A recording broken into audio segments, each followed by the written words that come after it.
ಎಲ್ಲರಿಗೂ ನಮಸ್ಕಾರ.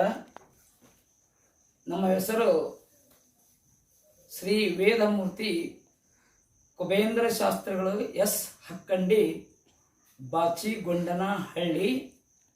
ಸಂಗೀತ ಶಿಕ್ಷಕರು ಕಿತ್ತೂರು ರಾಣಿ ಚೆನ್ನಮ್ಮ ವಸತಿಯುತ ಶಾಲೆ ದಂಬಳ.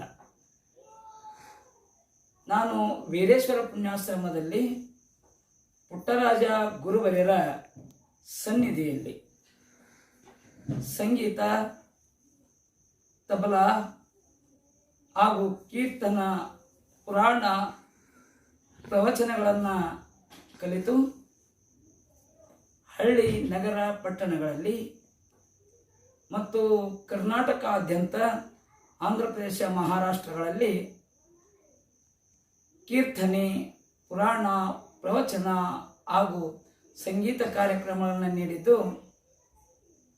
ಗುರುವರ್ಯರ ಆಶೀರ್ವಾದದಿಂದ ಅನೇಕ ಪ್ರಶಸ್ತಿಗಳು ಕೂಡ ಸಂದಿವೆ ಮತ್ತು ಡಾಕ್ಟರೇಟ್ ಪದವಿ ಕೂಡ ಬಂದಿದೆ ಫೆಬ್ರವರಿ 3, 2022ರಂದು. ಹಾಗೆ ಕನ್ನಡ ಸಾಹಿತ್ಯ ಸಮ್ಮೇಳನದಲ್ಲಿ ಮೈಸೂರು ಹಾಗೂ ಬಳ್ಳಾರಿ ಕನ್ನಡ ಸಂಸ್ಕೃತಿ ಇಲಾಖೆ, ಗದಗ್ ಕನ್ನಡ ಸಂಸ್ಕೃತಿ ಇಲಾಖೆ ಕಾರ್ಯಕ್ರಮ ನೀಡಿದ್ದೇನೆ. ಕಿದ್ವೈ ಸಂಸ್ಥೆ ಬೆಂಗಳೂರಿನಲ್ಲಿಯೂ ಕೂಡ ಕಾರ್ಯಕ್ರಮವನ್ನು ನೀಡಿದ್ದೇನೆ. ಹಾಗೂ ಹಂಪಿ ಉತ್ಸವ, ಪುರಂದರ ಉತ್ಸವ, ಲಕ್ಕುಂಡಿ ಉತ್ಸವ, ಗದಗ್ ಉತ್ಸವ, ಬೆಳಗಾವಿ ಉತ್ಸವ, ಹೀಗೆ ಸರ್ಕಾರಿಯ ಕಾರ್ಯಕ್ರಮಗಳನ್ನು ಕೂಡ ನೀಡಿದ್ದೇನೆ. ಬಂಧುಗಳೇ, ಇಂದಿನ ದಿವಸ ಹಾನಗಲ್ಲ ಕುಮಾರೇಶ್ವರರ ಜೀವನ ಚರಿತ್ರೆಯನ್ನು ನಮ್ಮ ಯೂಟ್ಯೂಬ್ ಚಾನಲ್ನಲ್ಲಿ ಹೇಳ್ತಾ ಇದ್ದೇನೆ. ದಯವಿಟ್ಟು ನಮ್ಮ ಯೂಟ್ಯೂಬ್ ಚಾನಲ್ನ ಹೆಸರು ಕುಬೇಂದ್ರ ಶಾಸ್ತ್ರಿಗಳು ಹಕ್ಕಂಡಿ. ತಾವುಗಳು ಟೈಪ್ ಮಾಡಿ ಆದರೂ ಕೂಡ ನೋಡಬಹುದು, ಅಥವಾ ಯೂಟ್ಯೂಬ್ನಲ್ಲಿ ಕುಬೇಂದ್ರ ಶಾಸ್ತ್ರಿಗಳು ಹಕ್ಕಂಡಿ ಅಂತಂದೇಳಿ ಕೂಗಿದ್ರು ಕೂಡ ಬರ್ತಾ ಇದೆ.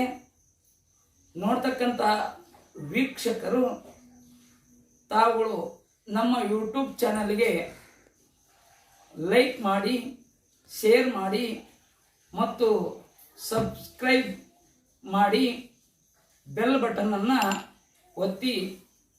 ಏನಾದರೂ ವಿಷಯಗಳನ್ನು ತಿಳಿಸದಿದ್ದರೆ ಕಮೆಂಟ್ ಬಾಕ್ಸ್ನಲ್ಲಿ ತಾವುಗಳು ವಿಷಯವನ್ನು ತಿಳಿಸಬೇಕು ಅಂತಂದೇಳಿ ತಮಗೆಲ್ಲರಿಗೂ ಕೂಡ ತಿಳಿಸುತ್ತಾ, ಇಂದು ವಿಶೇಷವಾಗಿ ಹಾನಗಲ್ಲ ಗುರುಕುಮಾರ ಶಿವಯೋಗಿಗಳ ಸ್ವಲ್ಪ ಜೀವನ ಚರಿತ್ರೆಯನ್ನು ನಾವು ನೀವೆಲ್ಲರೂ ಕೆಲ ನಿಮಿಷಗಳ ಕಾಲ ಆಲಿಸುವ. ಈಗ ಕುಮಾರೇಶ್ವರ ಜೀವನ ಚರಿತ್ರೆಯನ್ನು ಪ್ರಾರಂಭ ಮಾಡ್ತಾ ಇದ್ದೇನೆ. ಎಲ್ಲರಿಗೂ ಕೂಡ ನಮಸ್ಕಾರ. ನಮ್ಮ ಯೂಟ್ಯೂಬ್ ಚಾನಲ್ಗೆ ದಯವಿಟ್ಟು ಎಲ್ಲರೂ ಸಬ್ಸ್ಕ್ರೈಬ್ ಆಗ್ರಿ ಅಂತಂದೇಳಿ ಕೇಳಿಕೊಳ್ತಾ ಇದ್ದೇನೆ. ಪ್ರಥಮದಲ್ಲಿ ಯಡಿಯೂರ ಸಿದ್ಧಲಿಂಗೇಶನನ್ನ ಹಾಗೂ ಹಾನಗಲ್ಲ ಗುರುಕುಮಾರ ಶಿವಯೋಗಿಗಳನ್ನು ಹಾಗೂ ಎನ್ನ ಗುರುವಿನ ಗುರು ಗಾನಯೋಗಿ ಶಿವಯೋಗಿ ಪಂಡಿತ ಪಂಚಾಕ್ಷರ ಗುರುವರ್ಯರ ಕರ್ತೃಗದ್ದಿಗೆಗೆ ಹಾಗೂ ಎನ್ನ ಆರಾಧ್ಯ ಗುರುದೇವ ತ್ರಿಭಾಷಾ ಕವಿ ಕಾಳಿದಾಸ ಪದ್ಮಭೂಷಣ ಕನಕ ಪುರಂದರ ಪ್ರಶಸ್ತಿ ವಿಜೇತ ಬಸವಶ್ರೀ ವಿಜೇತರು, ಗಾನಯೋಗಿ ಶಿವಯೋಗಿ ಉಭಯ ಗಾಯನ ವಿಶಾರದ ತ್ರಿಭಾಷಾ ಕವಿ ಡಾಕ್ಟರ್ ಪಂಡಿತ ಪುಟ್ಟರಾಜ ಗುರುವರ್ಯರ ಕರ್ತೃ ಗದ್ದಿಗೆಗೆ ಭಕ್ತಿಯ ಪ್ರಣಾಮಗಳನ್ನು ಸಲ್ಲಿಸಿ, ಹಾಗೂ ಜಗದ್ಗುರು ಪಂಚಾಚಾರ್ಯರನ್ನ ಮತ್ತು 12ನೇ ಶತಮಾನದಲ್ಲಿ ಆಗಿ ಹೋಗಿರುವ ಎಲ್ಲ ಬಸವಾದಿ ಶಿವಶರಣು ಶರಣೆಯರನ್ನ ಋಣಮಂದಿರದಲ್ಲಿ ಧ್ಯಾನಿಸಿ ಕೇಳ್ತಕ್ಕಂಥ ಎಲ್ಲ ಕರ್ನಾಟಕದ ಕಲಾಭಿಮಾನಿ ಬಳಗಕ್ಕೂ ಭಕ್ತರಿಗೂ ಶರಣೆಯರಿಗೂ ಕುಬೇಂದ್ರ ಶಾಸ್ತ್ರಿಗಳ ಹಕ್ಕಂಡಿಯವರ ಶರಣಾರ್ಥಿಗಳನ್ನು ಸಮರ್ಪಿಸುತ್ತಾ, ಪೂರ್ವಕಾಲದಲ್ಲಿ ಪವಿತ್ರವಾಗಿರ್ತಕ್ಕಂಥ ನಮ್ಮ ಭಾರತ ದೇಶ ಎಲ್ಲರಿಗೂ ಭಾರತ ಅಂತಂದರೆ ಭಾ ಅಂದರೆ ಭಾವ, ರಾ ಅಂದರೆ ರಾಗ, ತಾ ಅಂದರೆ ತಾಳ. ಈ ಸಂಗೀತಮಯವಾಗಿರ್ತಕ್ಕಂಥದ್ದು ಭಾರತ.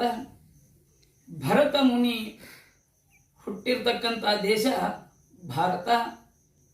ಆ ದೇಶದಲ್ಲಿ ಸಂತರು, ಶರಣರು, ಶಿವಯೋಗಿಗಳು, ಫಕೀರರು, ಸೂರರು, ಧೀರರು, ಮಹಂತರು, ವೀರರು, ಯೋಧರು, ಸೂರರು, ಹಾಗೆ ಸಂಗೀತಗಾರರು, ಲಲಿತ ಕಲೆಗಳ ತವರೂರು ಭಾರತ.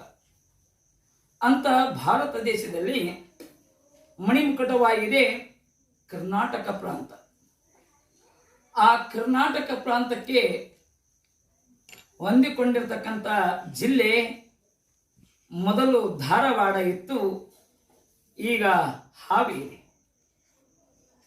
ಹಾವೇರಿಯ ಜಿಲ್ಲೆಯಲ್ಲಿ ಕೂಡ ಸಂತರು, ಶರಣರು, ಮಹಂತರು, ಶಿವಯೋಗಿಗಳು, ಅವಧೂತರು, ಫಕೀರರು, ವೀರ, ಸೂರ, ಧೀರರು ಮತ್ತು ಕೃಷಿ ಕಾರ್ಮಿಕರು ಮತ್ತು ದೇವರ ಮೇಲೆ ಅಪಾರವಾಗಿರ್ತಕ್ಕಂಥ ಭಕ್ತಿಯನ್ನ ಇಟ್ಟಿರ್ತಕ್ಕಂಥವರು ಅನೇಕರು. ಅಂತ ಜಿಲ್ಲೆಗೆ ಹೊಂದಿಕೊಂಡಿರ್ತಕ್ಕಂಥದ್ದೇ ಹಾನಗಲ್ಲ ತಾಲೂಕು. ಹಾನಗಲ್ಲ ತಾಲೂಕಿನ ಪೈಕಿ ಚಿಕ್ಕದಾಗಿ ಚೊಕ್ಕದಾಗಿರ್ತಕ್ಕಂಥ ಹಳ್ಳಿ ಅದುವೇ ಜೋಯಿಸರ ಹರಳಹಳ್ಳಿ. ಆ ಜೋಯಿಸರ ಹರಳಹಳ್ಳಿಯೂ ಕೂಡ ದಾನವಂತರು, ಧರ್ಮವಂತರು, ನೀತಿವಂತರು, ಕೀರ್ತಿವಂತರು, ಕೃಷಿ ಕಾಯಕರು ಹಾಗೂ ಸತ್ಯರು, ಸಂತರು ಅನೇಕರಾಗಿ ಹೋಗಿದ್ದಾರೆ. ಆ ಕೃಷಿ ಕಾಯಕಕ್ಕೆ ಮುಖ್ಯವಾಗಿರ್ತಕ್ಕಂಥ ಗ್ರಾಮವೇ ಜೋಯಿಸರ ಹರಳಹಳ್ಳಿ. ಆ ಜೋಯಿಸರ ಹರಳಹಳ್ಳಿಯಲ್ಲಿ ವೀರಮಾಹೇಶ್ವರರ ವಂಶದವರೇ ಸಾಲಿಮಠ. ಆ ಸಾಲಿಮಠಕ್ಕೆ ಹೊಂದಿಕೊಂಡಿರ್ತಕ್ಕಂಥವರೇ ಸೃಷ್ಟಿ ಸೂತ್ರಕ್ಕೆ ಹೊಂದಿಕೊಂಡಿರ್ತಕ್ಕಂಥವರು ಕೊಟ್ಟೂರ ಬಸಯ್ಯನವರು ಸಾಲಿಮಠ. ಅವರ ಚಿರಂಜೀವಿ ಅಥವಾ ಅವರ ಮಗ ಬಸವಾರ್ಯ. ಅವರು ಬೆಳೆದು ದೊಡ್ಡವರಾಗ್ತಾ ಇದ್ದಾರೆ. ಮುಂದೆ ಅವರಿಗೆ ಮದುವೆ ಮಾಡುವಂಥ ಸಂದರ್ಭ ಅಲ್ಲಿಯೇ ಲಿಂಗದಳ್ಳಿ ಅಂತಕ್ಕಂಥ ಒಂದು ಗ್ರಾಮ, ಹಿರೇಮಠದ ಕನ್ಯಾಮಣಿ ನೀಲಮ್ಮ. ಆ ನೀಲಮ್ಮನನ್ನ ಶೋಧಿಸಿ ಆ ತಾಯಿ ಸುಶೀಲೆ, ಸಂಪನ್ನಿ, ಅದೇ ರೀತಿಯಲ್ಲಿ ಚೆಲುವಿನ ಭರಣಿ, ಪತಿ ಅನುಸರಣಿ, ಶರಣಿ, ಪತಿ ನಿಷ್ಕೇಣಿ, ಭಕ್ತಿಯ ಶಿರೋಮಣಿ ಆಗಿರ್ತಕ್ಕಂಥ ನೀಲಮ್ಮ ಆ ತಾಯಿಯನ್ನ ಶೋಧಿಸಿ ಮದುವೆ ಮಾಡ್ತಾ ಇದ್ದಾರೆ ಬಸವಾರ್ಯಕ್ಕೆ. ಮುಂದೆ ಬಸವಾರ್ಯ ನೀಲಮ್ಮ ದಂಪತಿಗಳು ಅನನ್ಯವಾಗಿರ್ತಕ್ಕಂಥ ಸಂಸಾರ, ಬಡತನ ಕಿತ್ತು ತಿಂತಿತ್ತು. ಒಂದೊತ್ತಿಗೆ ಊಟ ಇದ್ರೆ ಇನ್ನೊಂದೊತ್ತಿಗೆ ಊಟ ಇದ್ದಿಲ್ಲ.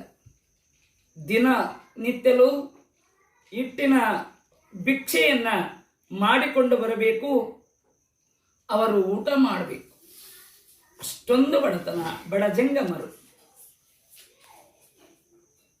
ಮುಂದೆ ಶಿವಕೃಪೆಯಿಂದ ಅವರಿಗೆ ಒಂದು ಗಂಡು ಮಗುವಾಗುತ್ತೆ. ಆ ಮಗುವಿಗೆ ಶಿವಬಸಯ್ಯ ಅಂತಕ್ಕಂಥ ನಾಮಕರಣವನ್ನು ಮಾಡ್ತಾ ಇದ್ದಾರೆ. ಆಗಲೇ ಶಿವಬಸಯ್ಯ 2 ವರ್ಷದವನಾಗ್ತಾ ಇದ್ದಾನೆ. ತಾಯಿ ನೀಲಮ್ಮನಿಗೆ ಆಸೆ ಆಗ್ತಾ ಇದೆ, ಇನ್ನೊಂದು ಕುವರನನ್ನ ಪಡೆಯಬೇಕು ಅಂತ. ಆಗ ದೇವರ ಕೃಪೆ ಆಯಿತೋ ಎನ್ನುವ ರೀತಿಯೊಳಗ ಕನಸು ಬೀಳ್ತಾ ಇದೆ ನೀಲಮ್ಮನಿಗೆ. ಕನಸಿನಲ್ಲಿ ಪರಮಾತ್ಮ ಬಂದು ನೀಲಮ್ಮನ ಉಡಿಯಲ್ಲಿ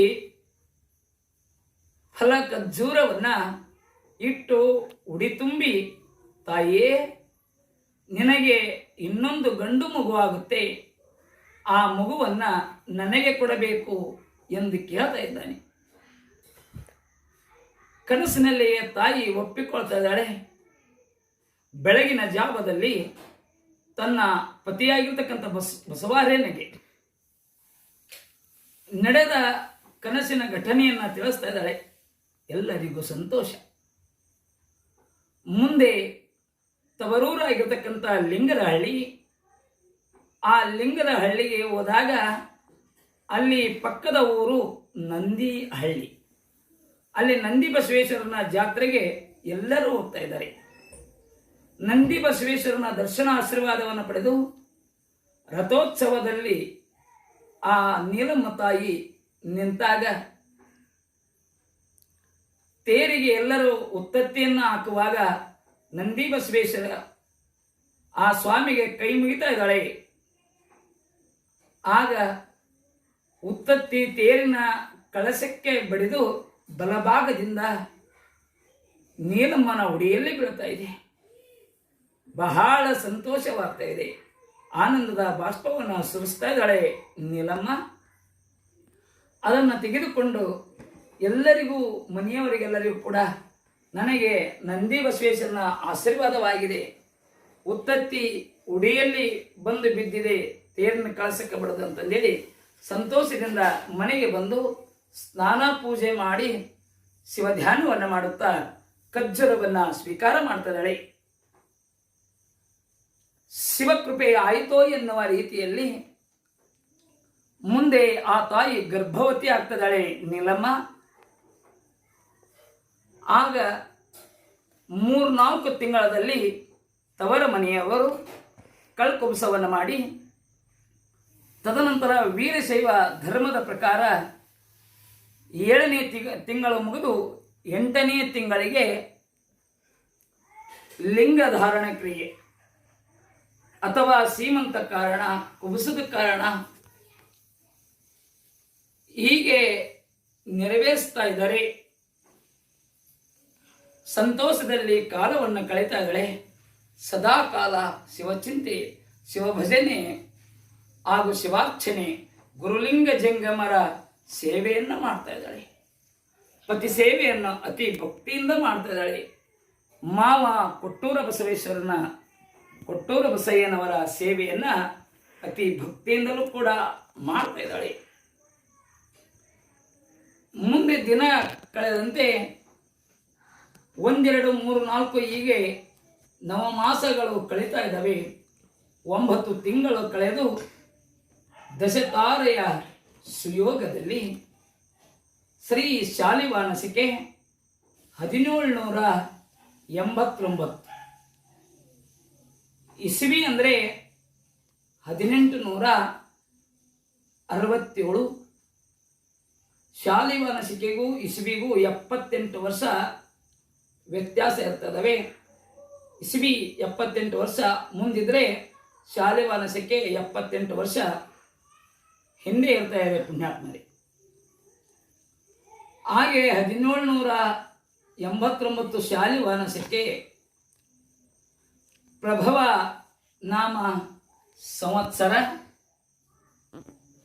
ಶ್ರಾವಣ ನಕ್ಷತ್ರ, ಭಾದ್ರಪದ ಶುದ್ಧ ತ್ರಯೋದಶಿ ಬುಧವಾರ ದಿವಸ ಬೆಳಗಿನ ಜಾವದಲ್ಲಿ ಗಂಡು ಮಗುವಿಗೆ ಆ ತಾಯಿ ಜನ್ಮವನ್ನ ನೀಡ್ತಾ ಇದ್ದಾಳೆ.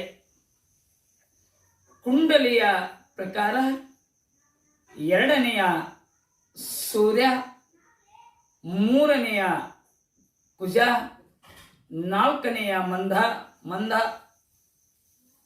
ಹಾಗೂ 7ನೇಯ ಚಂದ್ರ ಮತ್ತು 8ನೇಯ ಗುರು ಕೇತು ಹೀಗೆ ಇರ್ತಾ ಇದ್ದಾರೆ. ಅದೇ ರೀತಿಯಲ್ಲಿ ಗುರು ವಕ್ರನಿರ್ತಾ ಇದ್ದಾನೆ. ಮಗು ಹುಟ್ಟಿದ ದಿನವೇ ಅವರ ಅಂಗಳದಲ್ಲಿ ಒಂದು ಲೀಲೆ ಜರುಗ್ತಾ ಇದೆ. ಮಗು ಹುಟ್ಟಿದ ತಕ್ಷಣವೇ ಸ್ವಾಮಿಗಳನ್ನ ಅಥವಾ ಜಂಗಮ ಮೂರ್ತಿಗಳನ್ನ ಕರೆದುಕೊಂಡು ಬರಲಿಕ್ಕೆ ಹೋಗ್ತಾ ಇದ್ದಾರೆ. ಆ ಸಮಯದಲ್ಲಿ ಕಾವಿಯ ಲಾಂಛನಧಾರಿ,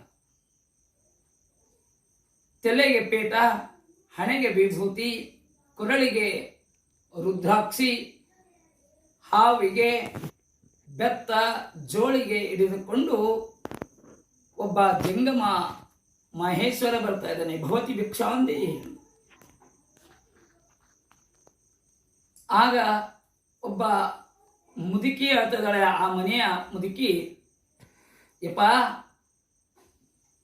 ಈ ಮನೆಯಲ್ಲಿ ಹಡದಾರ ಭಿಕ್ಷೆ ನೀಡುವುದಿಲ್ಲ, ಮುಂದಕ್ಕೆ ಹೋಗು. ಆ ಜಂಗಮ ಹೇಳ್ತಾ ಇದ್ದಾನೆ, ತಾಯಿ, ಹಡದ್ರೆ ಕಾಣಿಕೆ, ಬಟ್ಟೆ, ಬರೀ ದವಸ ಧಾನ್ಯ, ಬೆಳ್ಳಿ, ಬಂಗಾರ ನೀಡ್ತಾ ಇದ್ದಾರೆ. ನೀನು ಭಿಕ್ಷೆ ನೀಡುವುದಿಲ್ಲ ಅಂತೆಲ್ಲಮ್ಮ. ಆ ತಾಯಿ ಹೇಳ್ತಾರ, ಅಯ್ಯಪ್ಪ, ಬಡವರಿಗೆ ಮಕ್ಕಳು ಭಾಳ, ಶ್ರೀಮಂತರಿಗೆ ಯಾವಾಗಾದರೂ ಒಂದು ಪರಮಾತ್ಮ ಕೊಟ್ಟಿರ್ತಾನ, ಅವರೆಲ್ಲ ನೀಡ್ತಾರೆ. ನಮಗ ಬಡತನ ಕಿತ್ತು ತಿಂತಾ ಇದ್ದೆ, ಆದ ಕಾರಣ ನಾವು ಭಿಕ್ಷೆ ನೀಡೋದಿಲ್ಲ, ಮುಂದಕ್ಕೆ ಹೋಗಿ. ಆಗ ಜಂಗಮ ಮೂರ್ತಿ ಅಂತಾನೆ, ಈ ಹುಟ್ಟೈತಲ್ಲ, ಆ ಮಗುವನ್ನ ನಮ್ಮ ಜೋಳಿಗೆಗೆ ನೀಡಿಬಿಡು. ಆಯ್ತಪ್ಪ, ನೀಡ್ತೀನಿ ಬರ್ರಿ ಅಂತಂದೇಳಿ ನೋಡ್ತಾ ಇದ್ದಾಳೆ. ಆಗ ಜಂಗಮ ಮೂರ್ತಿ ಮಾಯವಾಗಿರುತ್ತಾನೆ. ಎಲ್ಲರಿಗೂ ಆಶ್ಚರ್ಯವಾಗ್ತಾ ಇದೆ. ಓಹೋ, ಶಿವನೇ ಈ ರೀತಿಯಾಗಿ ಪರೀಕ್ಷಕ್ಕೆ ಬಂದಾನೆ ಏನು. ಮುಂದೆ ಆ ಮಗು 5-6 ತಾಸು ಮಲೆ ಉಣ್ಣುವುದಿಲ್ಲ. ಎಲ್ಲರಿಗೂ ಆಶ್ಚರ್ಯವಾಗುತ್ತೆ. ಯಾಂತ್ರಿಕರನ್ನ ಕರೆಸ್ರಿ, ಮಂತ್ರಗಾರನ್ನ ಕರೆಸ್ರಿ, ಬಾನಾಮತಿ ಮಾಡೋರನ್ನ ಕರೆಸ್ರಿ, ವೈದ್ಯರನ್ನ ಕರೆಸ್ರಿ. ಆದರೆ ಆ ಮಗುವಿನ ತಾಯಿ ನೀಲಮ್ಮ ಬಹಳ ಜಾಣತನದಿಂದ ಆ ಮಗುವಿಗೆ ಸ್ನಾನ ಮಾಡಿಸ್ತಾ ಇದ್ದಾಳೆ. ಕೊರಳಿಗೆ ಲಿಂಗ ಕಟ್ತಾ ಇದ್ದಾಳೆ, ಹಣೆಗೆ ವಿಭೂತಿ ಧರಿಸ್ತಾ ಇದ್ದಾಳೆ, ಕೊರಳಿಗೆ ರುದ್ರಾಕ್ಷಿ ಧರಿಸ್ತಾ ಇದ್ದಾಳೆ. ಆಗ ತಕ್ಷಣವೇ ಆ ಮಗು ಹಾಲನ್ನು ಕುಡಿತಾ ಇದೆ. ಆಗ ಜಂಗಮರು ಬಂದು ಆ ಮಗುವಿಗೆ ಕೊರಳಿಗೆ ಆ ಪೀಠಗವನ್ನ ಕಟ್ಟಿ ಗುರುಮುಖೇನ ಸಂಸ್ಕಾರವನ್ನು ಮಾಡ್ತಾ ಇದ್ದಾರೆ. ಆಗ ಮುಂದೆ 12ನೇ ದಿವಸದಲ್ಲಿ ಆ ಮಗುವಿಗೆ ಹೆಸರನ್ನು ಇಡುವುದು. ತೊಟ್ಟಿಲ ಕಾರಣ ನಾಮಕರಣ ಶಾಸ್ತ್ರ. ಹುಟ್ಟಿನಿಂದ ಚಟ್ಟಿಗೆ ಹೋಗುವ ತನಕ 16 ಸಂಸ್ಕಾರಗಳು. ಹಾಗೆ ಮಗು ಹುಟ್ಟಿದ 12ನೇ ದಿವಸದಲ್ಲಿ ಬೆಳಗಿನ ಜಾವದಲ್ಲಿ ಗುರುಮುಖೇನ ಆ ಮಗುವಿಗೆ ಲಿಂಗ ಸಂಸ್ಕಾರವನ್ನು ಕೊಟ್ಟು ಕೊರಳಿಗೆ ಲಿಂಗವನ್ನು ಕಟ್ಟಿ ಹಾಲಯ್ಯ ಅಂತಕ್ಕಂಥ ಹೆಸರನ್ನ ಇಡ್ತಾ ಇದ್ದಾರೆ. ಸಾಯಂಕಾಲ ಸಮಯದಲ್ಲಿ ಎಲ್ಲ ಸುಮಂಗಲಿಯರು, ಮುತ್ತೈದೆಯರು ಎಲ್ಲರೂ ಕೂಡಿ ಶೃಂಗರಿಸಿದ ತೊಟ್ಟಿಲಲ್ಲಿ ಆ ಮಗುವಿಗೆ ಅಭ್ಯಂಗ ಸ್ನಾನ ಮಾಡಿಸಿ ಶುಭ್ರವಾದ ಬಟ್ಟೆಗಳನ್ನು ಧರಿಸಿ ಮಗು ತೊಟ್ಟಿಲಲ್ಲಿ ಹಾಕಿ ಅನೇಕ ಆಭರಣಗಳನ್ನು ಹಾಕಿ ಆ ಮಗುವಿಗೆ ಮುತ್ತೈದೆಯರು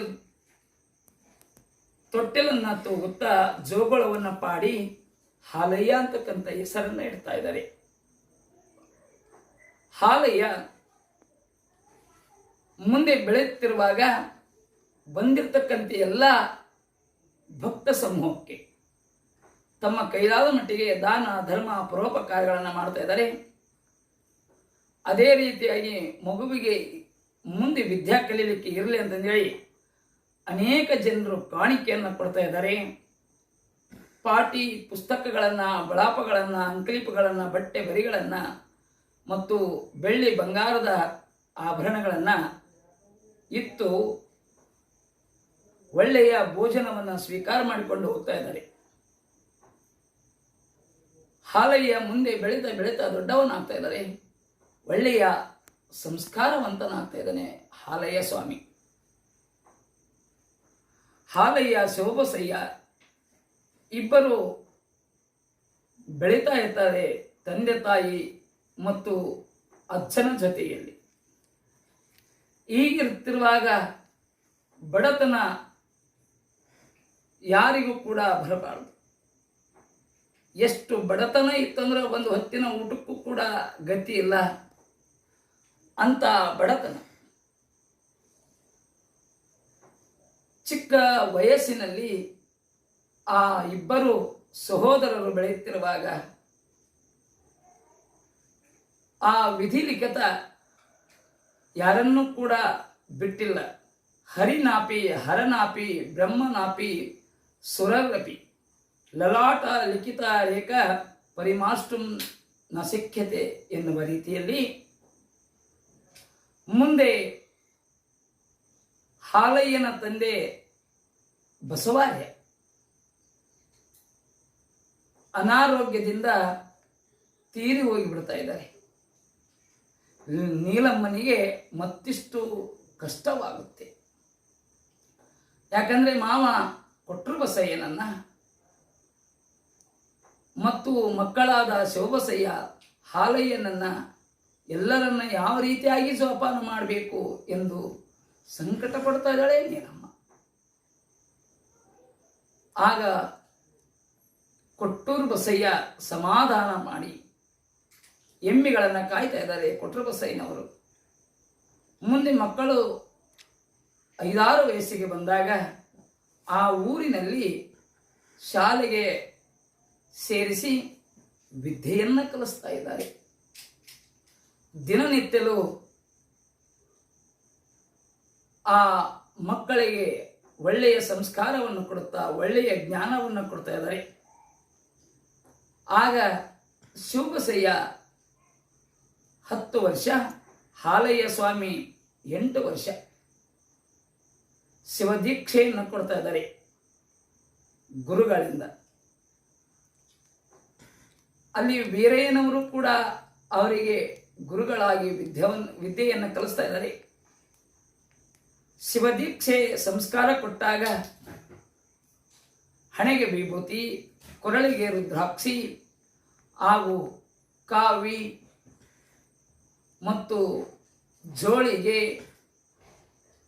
ಬೆತ್ತ ಹೀಗೆಲ್ಲ ಕೊಟ್ಟಾಗ ಹಾಲಯ್ಯ ಜೋಳಿಗೆಯನ್ನು ತಿರಸ್ಕಾರ ಮಾಡ್ತಾ ಇದ್ದಾನೆ. ನಾನು ಜೋಳಿಗೆಯನ್ನು ಹಾಕುವುದಿಲ್ಲ. ಜೋಳಿಗೆ ತಿರುಕರಿಗೆ, ಕ್ರೂಡರಿಗೆ, ಕುಂಟರಿಗೆ ಮತ್ತು ನಿರ್ಗತಿಕರಿಗೆ ಮೀಸಲು. ಈ ಜೋಳಿಗೆಯಿಂದ ಇಷ್ಟು ನಮಗೆ ಬಡತನ ಬಂದೈತಿ, ಜೋಳಿಗೆಯನ್ನು ಹಾಕುವುದಿಲ್ಲ ಎಂದು ಜಗಳವನ್ನು ತೆಗಿತಾ ಇದ್ದಾನೆ. ಆಗ ಗುರುಗಳು ಕೊಟ್ಟೂರು ಬಸಯ್ಯ ತಾತನವರು ಸಮಾಧಾನ ಪಡಿಸಿ ಜೋಳಿಗೆಯನ್ನು ಕೊಡ್ತಾ ಇದ್ದಾರೆ.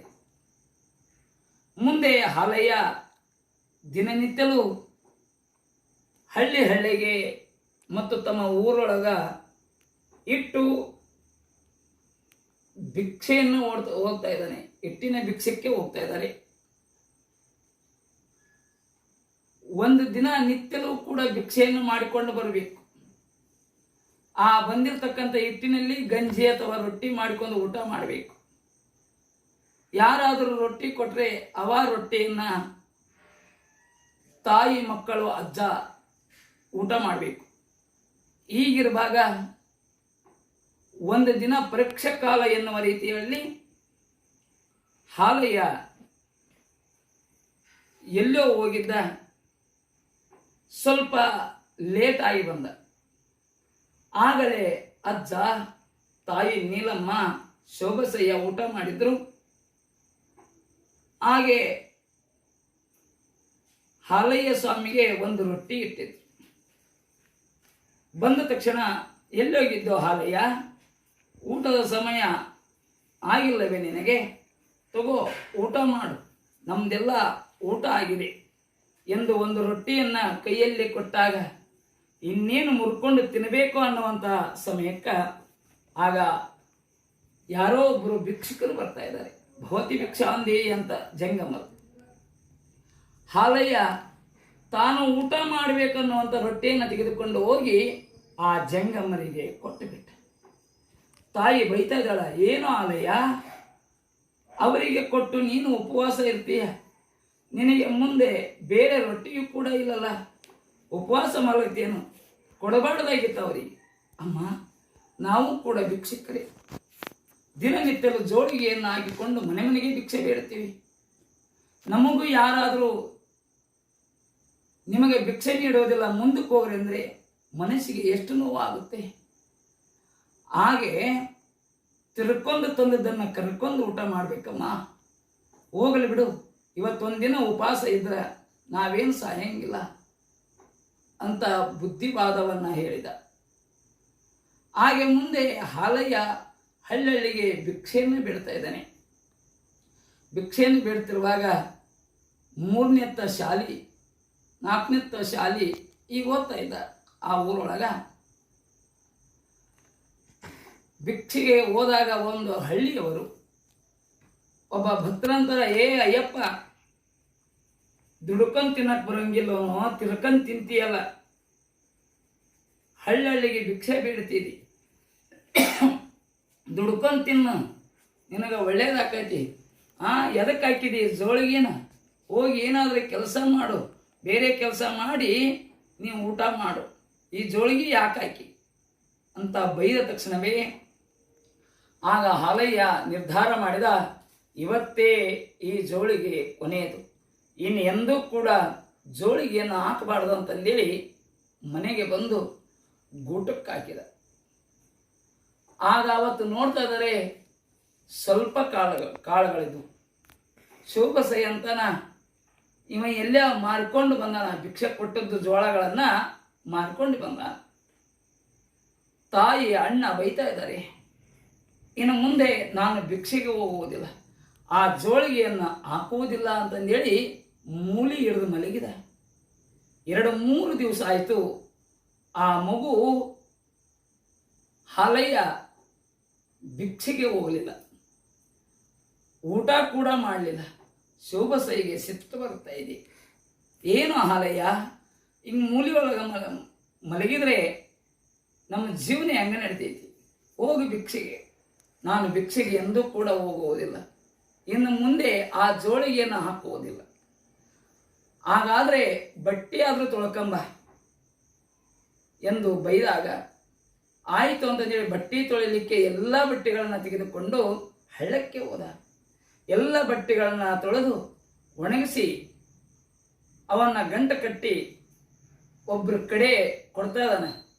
ಅಯ್ಯ, ಈ ಬಟ್ಟೆಗಳನ್ನು ಒಯ್ದು ನಮ್ಮ ಮನೆಗೆ ಮುಟ್ಟಿಸ್ರಿ ಅಂತಂದೇಳಿ ಆ ಬಟ್ಟೆಯನ್ನು ಆ ಊರಿನವರ ಕಡೆ ಕೊಟ್ಟು ಅಂದು ಜೋಯಿಸರ ಹರಳಹಳ್ಳಿಯನ್ನು ಬಿಟ್ಟ ಹಾಲಯ್ಯ ಮತ್ತೆ ಜೋಯಿಸರ ಹರಳಹಳ್ಳಿಯ ಕಡೆ ಹೋಗಲಿಲ್ಲ. ನಡೀತಾ ನಡೀತಾ ಮೈ ಮೇಲೆ ಏನಿದ್ದಿಲ್ಲ, ಬರೇ ಮೈ, ಒಂದು ಹರಿದಿರ್ತಕ್ಕಂಥ ದೋತ್ರ, ಕಣ್ಣೀರನ್ನು ಸುರಿಸುತ್ತಾ ನಾನು ಶಾಲೆ ಕಲಿಬೇಕು, ಭಿಕ್ಷೆ ಬೇಡಬಾರ್ದು, ಶಾಲೆ ಕಲಿತು ಒಳ್ಳೆ ವಿದ್ಯಾವಂತ ಆಗಬೇಕು, ನಮ್ಮ ಊರೊಳಗ ಬರೀ 3ನೇತ್ತ 4ನೇತ್ತ ಶಾಲೆ ಇದೆ ಎಂದು ಹತ್ಕೋಂತ ಎಲ್ಲಿಗೆ ಹೋಗ್ತಾ ಇದ್ದಾನ ಕಜ್ಜರಗಿ ಗ್ರಾಮಕ್ಕೆ. ಆ ಕಜ್ಜರಗಿ ಗ್ರಾಮದಲ್ಲಿ ಒಂದು ಬೇವಿನ ಕಟ್ಟಿ ಆಗಲೇ 7:30 8 ಗಂಟೆ ಆಗಿತ್ತು. ಹತ್ಕೋಂತ ಕುಂತಿತ್ತು ಹುಡುಗ, ಯಾರೂ ಪರಿಚಯ ಇತ್ತಿಲ್ಲ. ಆಗ ಅತ್ತ ಇತ್ತ ಅಡ್ಡಾಡಿಕೊಂತ ರಾಚಯ್ಯ ಹಿರೇಮಠ ಅಂತ ವೀರಮಹೇಶ್ವರರು ಬರ್ತಾ ಇದ್ದಾರೆ. ಅವರು ನೋಡ್ತಾರ ಈ ಮಗು ಅಳುವುದನ್ನು, ಕಟ್ಟಿ ಮೇಲೆ ಒಬ್ಬನೇ ಏಕಾಂಗಿ ಕುಂತದ್ದನ್ನು ಕಂಡು, ಅಯ್ಯ ಯಾವ ಊರು ನಿಮ್ಮದು, ನೀನು ಏಕೆ ಇಲ್ಲಿಗೆ ಬಂದಿ, ನಿನ್ನ ಹೆಸರೇನು ಹೀಗೆ ಕೇಳಿದಾಗ ದುಃಖವನ್ನು ಮಾಡುತ್ತಾ, ಅಯ್ಯ ನಮ್ಮ ಊರು ಜೋಯಿಸರ ಹಳ್ಳಿ, ನಮ್ಮದು ಸಾಲಿಮಠ, ನಮ್ಮ ತಂದೆ ಹೆಸರು ಬಸವಾರ್ಯ, ತಾಯಿ ಹೆಸರು ನೀಲಮ್ಮ, ಅಜ್ಜನ ಹೆಸರು ಕೊಟ್ಟೂರ ಬಸಯ್ಯ, ಅಣ್ಣ ಇದ್ದಾನೆ ಶಿವಬಸಯ್ಯ. ನಾವು ಬಡತನ ಕಿತ್ತು ತಿಂತ ಇದೆ, ಜಂಗಮರು ಸಾಲಿಮಠದವರು. ವಿದ್ಯೆ ಕಲಿಬೇಕು ಅಂತಂದೇಳಿ ವಿದ್ಯೆಯನ್ನು ಅರಸಿ ಬಂದಿದ್ದೀನಿ. ಯಾರು ಇಲ್ಲ ನಮಗೆ ಈ ಊರಲ್ಲಿ ಪರಿಚಯ, ವಿದ್ಯೆ ಕಲಿಬೇಕನ್ನುವ ಆಸೆ ಬಹಳ ಇದೆ. ಆಗ ರಾಚಯ್ಯನವರು ಮನೆಗೆ ಕರೆದುಕೊಂಡು ಹೋಗಿ ಆ ಮಗುವಿಗೆ ಸ್ನಾನ ಮಾಡಿಸ್ತಾ ಇದ್ದಾರೆ. ಸ್ನಾನ ಮಾಡಿ ಲಿಂಗ ಪೂಜೆ ಮಾಡಿಕೊಳ್ತಾ ಇದ್ದಾನೆ. ಆ ರಾಚಯ್ಯನವರು ಆ ಮಗುವಿಗೆ ಬಟ್ಟೆ ಬರಿಗಳನ್ನು ತಂದು ಕೊಡ್ತಾ ಇದ್ದಾರೆ ಮತ್ತು ಒಳ್ಳೆಯ ರೀತಿಯಲ್ಲಿ ಊಟ ಉಪಚಾರವನ್ನು ಮಾಡಿಸ್ತಾ ಇದ್ದಾರೆ. ಶಾಲೆ ಕಲೀಲಿಕ್ಕೆ ಪಾಟಿ ಚೀಲ ಪಾಟಿ ಪುಸ್ತಕಗಳನ್ನು ತರ್ತಾ ಇದ್ದಾರೆ. ಶಾಲೆಗೆ ಸೇರಿಸ್ತಾ ಇದ್ದಾರೆ. ಮುಂದೆ ವಿದ್ಯೆಯನ್ನ ಕಲಿತು ಬಹಳ ಜಾಣನಾದ ಹಾಲಯ್ಯ ಅದೇ ರೀತಿಯಲ್ಲಿ 7ನೇ ಸಾಲಿ, ಆಗಿನ ಕಾಲಕ್ಕೆ ಮುಲ್ಕಿ ಪರೀಕ್ಷೆ ಅಂತಿದ್ರು, ಧಾರವಾಡಕ್ಕೆ ಬರಲಿಕ್ಕೆ ಹೋಗ್ಬೇಕಾಗಿತ್ತು. ಎಲ್ಲ ತರಗತಿಯಲ್ಲಿ ಹಾಲಯ್ಯನೇ ಮುಂದಾಯಿದ್ದ. ಹಾಲಯ್ಯ ಫಸ್ಟ್ ಕ್ಲಾಸ್ ಆಗ್ತಾನ, ಹಾಲಯ್ಯ ಫಸ್ಟ್ ಕ್ಲಾಸ್ ಆಗ್ತಾನ ಅಂತ ಎಲ್ಲ ಶಿಕ್ಷಕರು ತಿಳಿದಿದ್ರು. ಆ ಕಲಿಸಿದ ರಾಚಯ್ಯನವರು ಕೂಡ ತಿಳ್ಕೊಂಡಿದ್ರು. ಒಬ್ಬ ಶಿಕ್ಷಕರ ಜೊತೆಯಲ್ಲಿ ನಡ್ಕೊಂತ ಜೋಯಿಸರ ಹರಳಹಳ್ಳಿಯಿಂದ ಅಥವಾ ಕಜ್ಜರಿಗಿಯ ಗ್ರಾಮದಿಂದ ಧಾರವಾಡಕ್ಕೆ ಹೋಗ್ತಾ ಇದ್ದಾರೆ. ಧಾರವಾಡದಲ್ಲಿ ಪರೀಕ್ಷೆ ಬರೆದು ಬಂದ. ಆಗ ಚಲೋ ಆಗಿದೆ ಪರೀಕ್ಷೆ ಅಂತಂದೇಳಿ ಕಜ್ಜರಿಗೆಯಲ್ಲಿ ಇರುತ್ತಿರುವಾಗ ಮುಂದೆ ರಿಸಲ್ಟ್ ಬರ್ತಾ ಇದೆ. ಆ ರಿಸಲ್ಟನ್ನು ನೋಡಿದಾಗ ಹಾಲಯ್ಯ ಪೇಲು ಅಂತ ಇತ್ತು. ದುಃಖವನ್ನು ಮಾಡಿದ ಹಾಲಯ್ಯ, ಅಯ್ಯೋ ಪಾಪ, ಇವರು ನನಗೆ ರಾಚಯ್ಯನವರು ಬಟ್ಟೆ ಬರಿಗಳನ್ನು ಕೊಟ್ಟು ಊಟ ಉಪಚಾರವನ್ನು ಮಾಡಿಸಿ ವಿದ್ಯೆಯನ್ನು ಕಲಿಸಿದರು. ಆದರೆ ಅವರಿಗೆ ಸಂತೋಷವಾಗಲಿಲ್ಲಲ್ಲ, ನಾನು ಫೇಲಾಗಿಬಿಟ್ನಲ್ಲ ಎಂದು ಚಿಂತೆಯನ್ನು ಹಿಡಿದು ಒಂದು ಮೂಲೆಯಲ್ಲಿ ಕುಳಿತರು. ಮುಂದೆ 2-3 ತಿಂಗಳಾದರೂ ಕೂಡ ಆಲಯ ಚಿಂತೆ ಏನಿಲ್ಲ.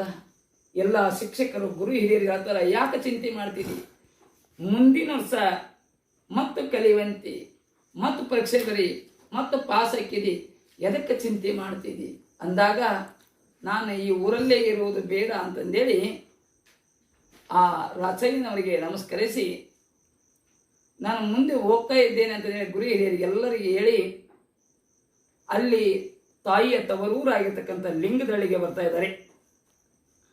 ಲಿಂಗದಳ್ಳಿಗೆ ಬಂದು ಅಲ್ಲಿ ಶಿಕ್ಷಕ ವೃತ್ತಿಯನ್ನು ಮಾಡ್ತಾ ಇದ್ದಾರೆ.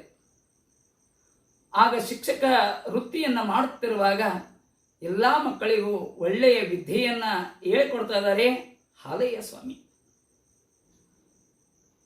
ಆ ಸುದ್ದಿ ಎಲ್ಲ ಕಡೆ ಗೊತ್ತಾಗಿ ತಾಯಿಗೂ ಕೂಡ ಮುಡ್ತಾ ಇದೆ ನೀಲಮ್ಮನಿಗೆ. ಓಹೋ, ನನ್ನ ಮಗ ನನ್ನ ತವರಲ್ಲಿದ್ದಾನೆ, ಲಿಂಗದಳ್ಳಿಯಲ್ಲಿ ಇದ್ದಾನೆ, ವಯಸ್ಸಿಗೆ ಬಂದ ಮಕ್ಕಳನ್ನು ಮದುವೆ ಮಾಡಬೇಕೆಂದು ಸಂತೋಷದಿಂದ ಲಿಂಗದಳ್ಳಿಗೆ ಬರ್ತಾ ಇದ್ದಾಳೆ. ಮಗನನ್ನು ಭೇಟಿ ಆಗ್ತಿದ್ದಾಳೆ. ಮಗನೇ, ವಯಸ್ಸಿಗೆ ಬಂದಿದ್ದೀರಿ, ನಿನಗೆ ಒಳ್ಳೆಯ ಕನ್ಯೆಯನ್ನು ನೋಡಿ ಮದುವೆ ಮಾಡ್ತೀನಿ, ಬಾರಪ್ಪ ಹೋಗೋಣ, ಶೋಭಸ ಎಂದು ನಿಂದು ಮದುವೆ ಮಾಡುತ್ತೀನಿ, ಬಾರೋ ಹಾಲಯ್ಯ. ಆಗ ತಾಯಿಗೆ ಹಾಲಯ್ಯ ಅಂತಾನ, ತಾಯಿ ಇನ್ನು 3 ತಿಂಗಳು ಬಿಟ್ಟು ಬಾ, ನಾ ಹೇಳ್ತೀನಿ.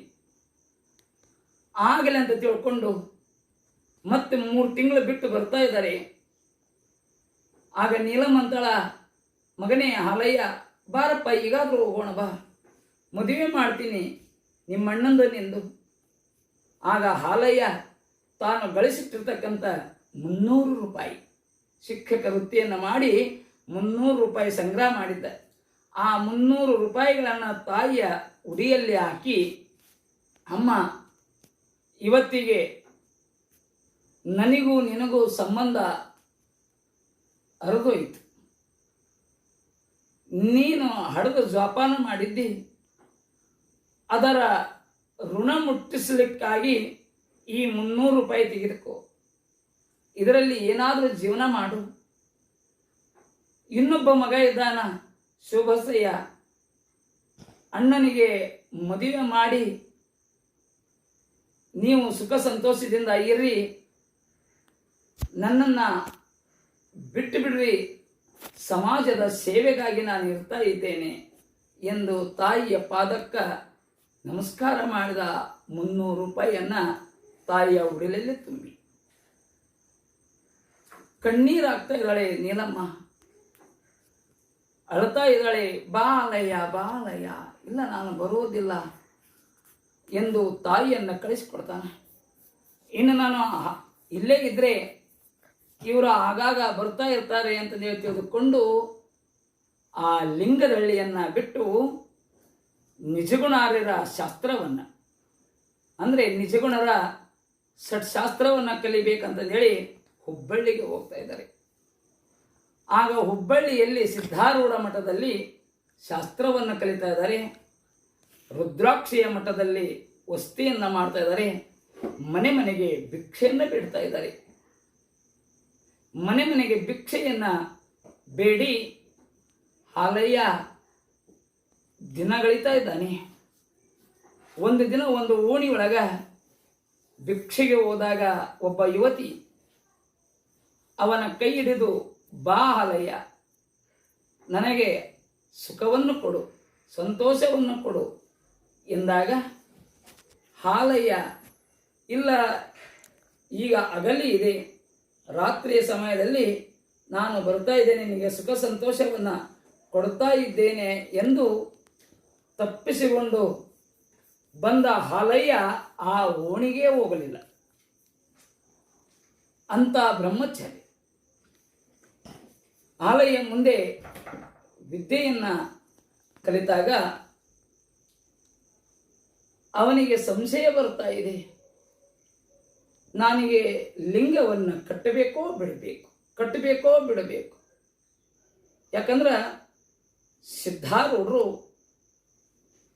ತಮ್ಮ ಗುರುಗಳಾಗಿರ್ತಕ್ಕಂಥ ಗಜದಂಡ ಯತಿವರರು, ಭೂಪರದ ಪಟ್ಟದ್ದೇವರು, ಅವರ ಪಾದಕ್ಕೆ ಅರ್ಪಣೆ ಮಾಡಿ ಆತ್ಮವೇ ಲಿಂಗ ಅಂತಂದೇಳಿ ತಿಳಿದುಕೊಂಡವರು ಈ ರೂಢವನ್ನು ಬಿಟ್ಟು ಆ ರೂಢವನ್ನು ಏರಿ ಸಿದ್ಧಾರೂಢ ಆಗಿರ್ತಕ್ಕಂಥವರು.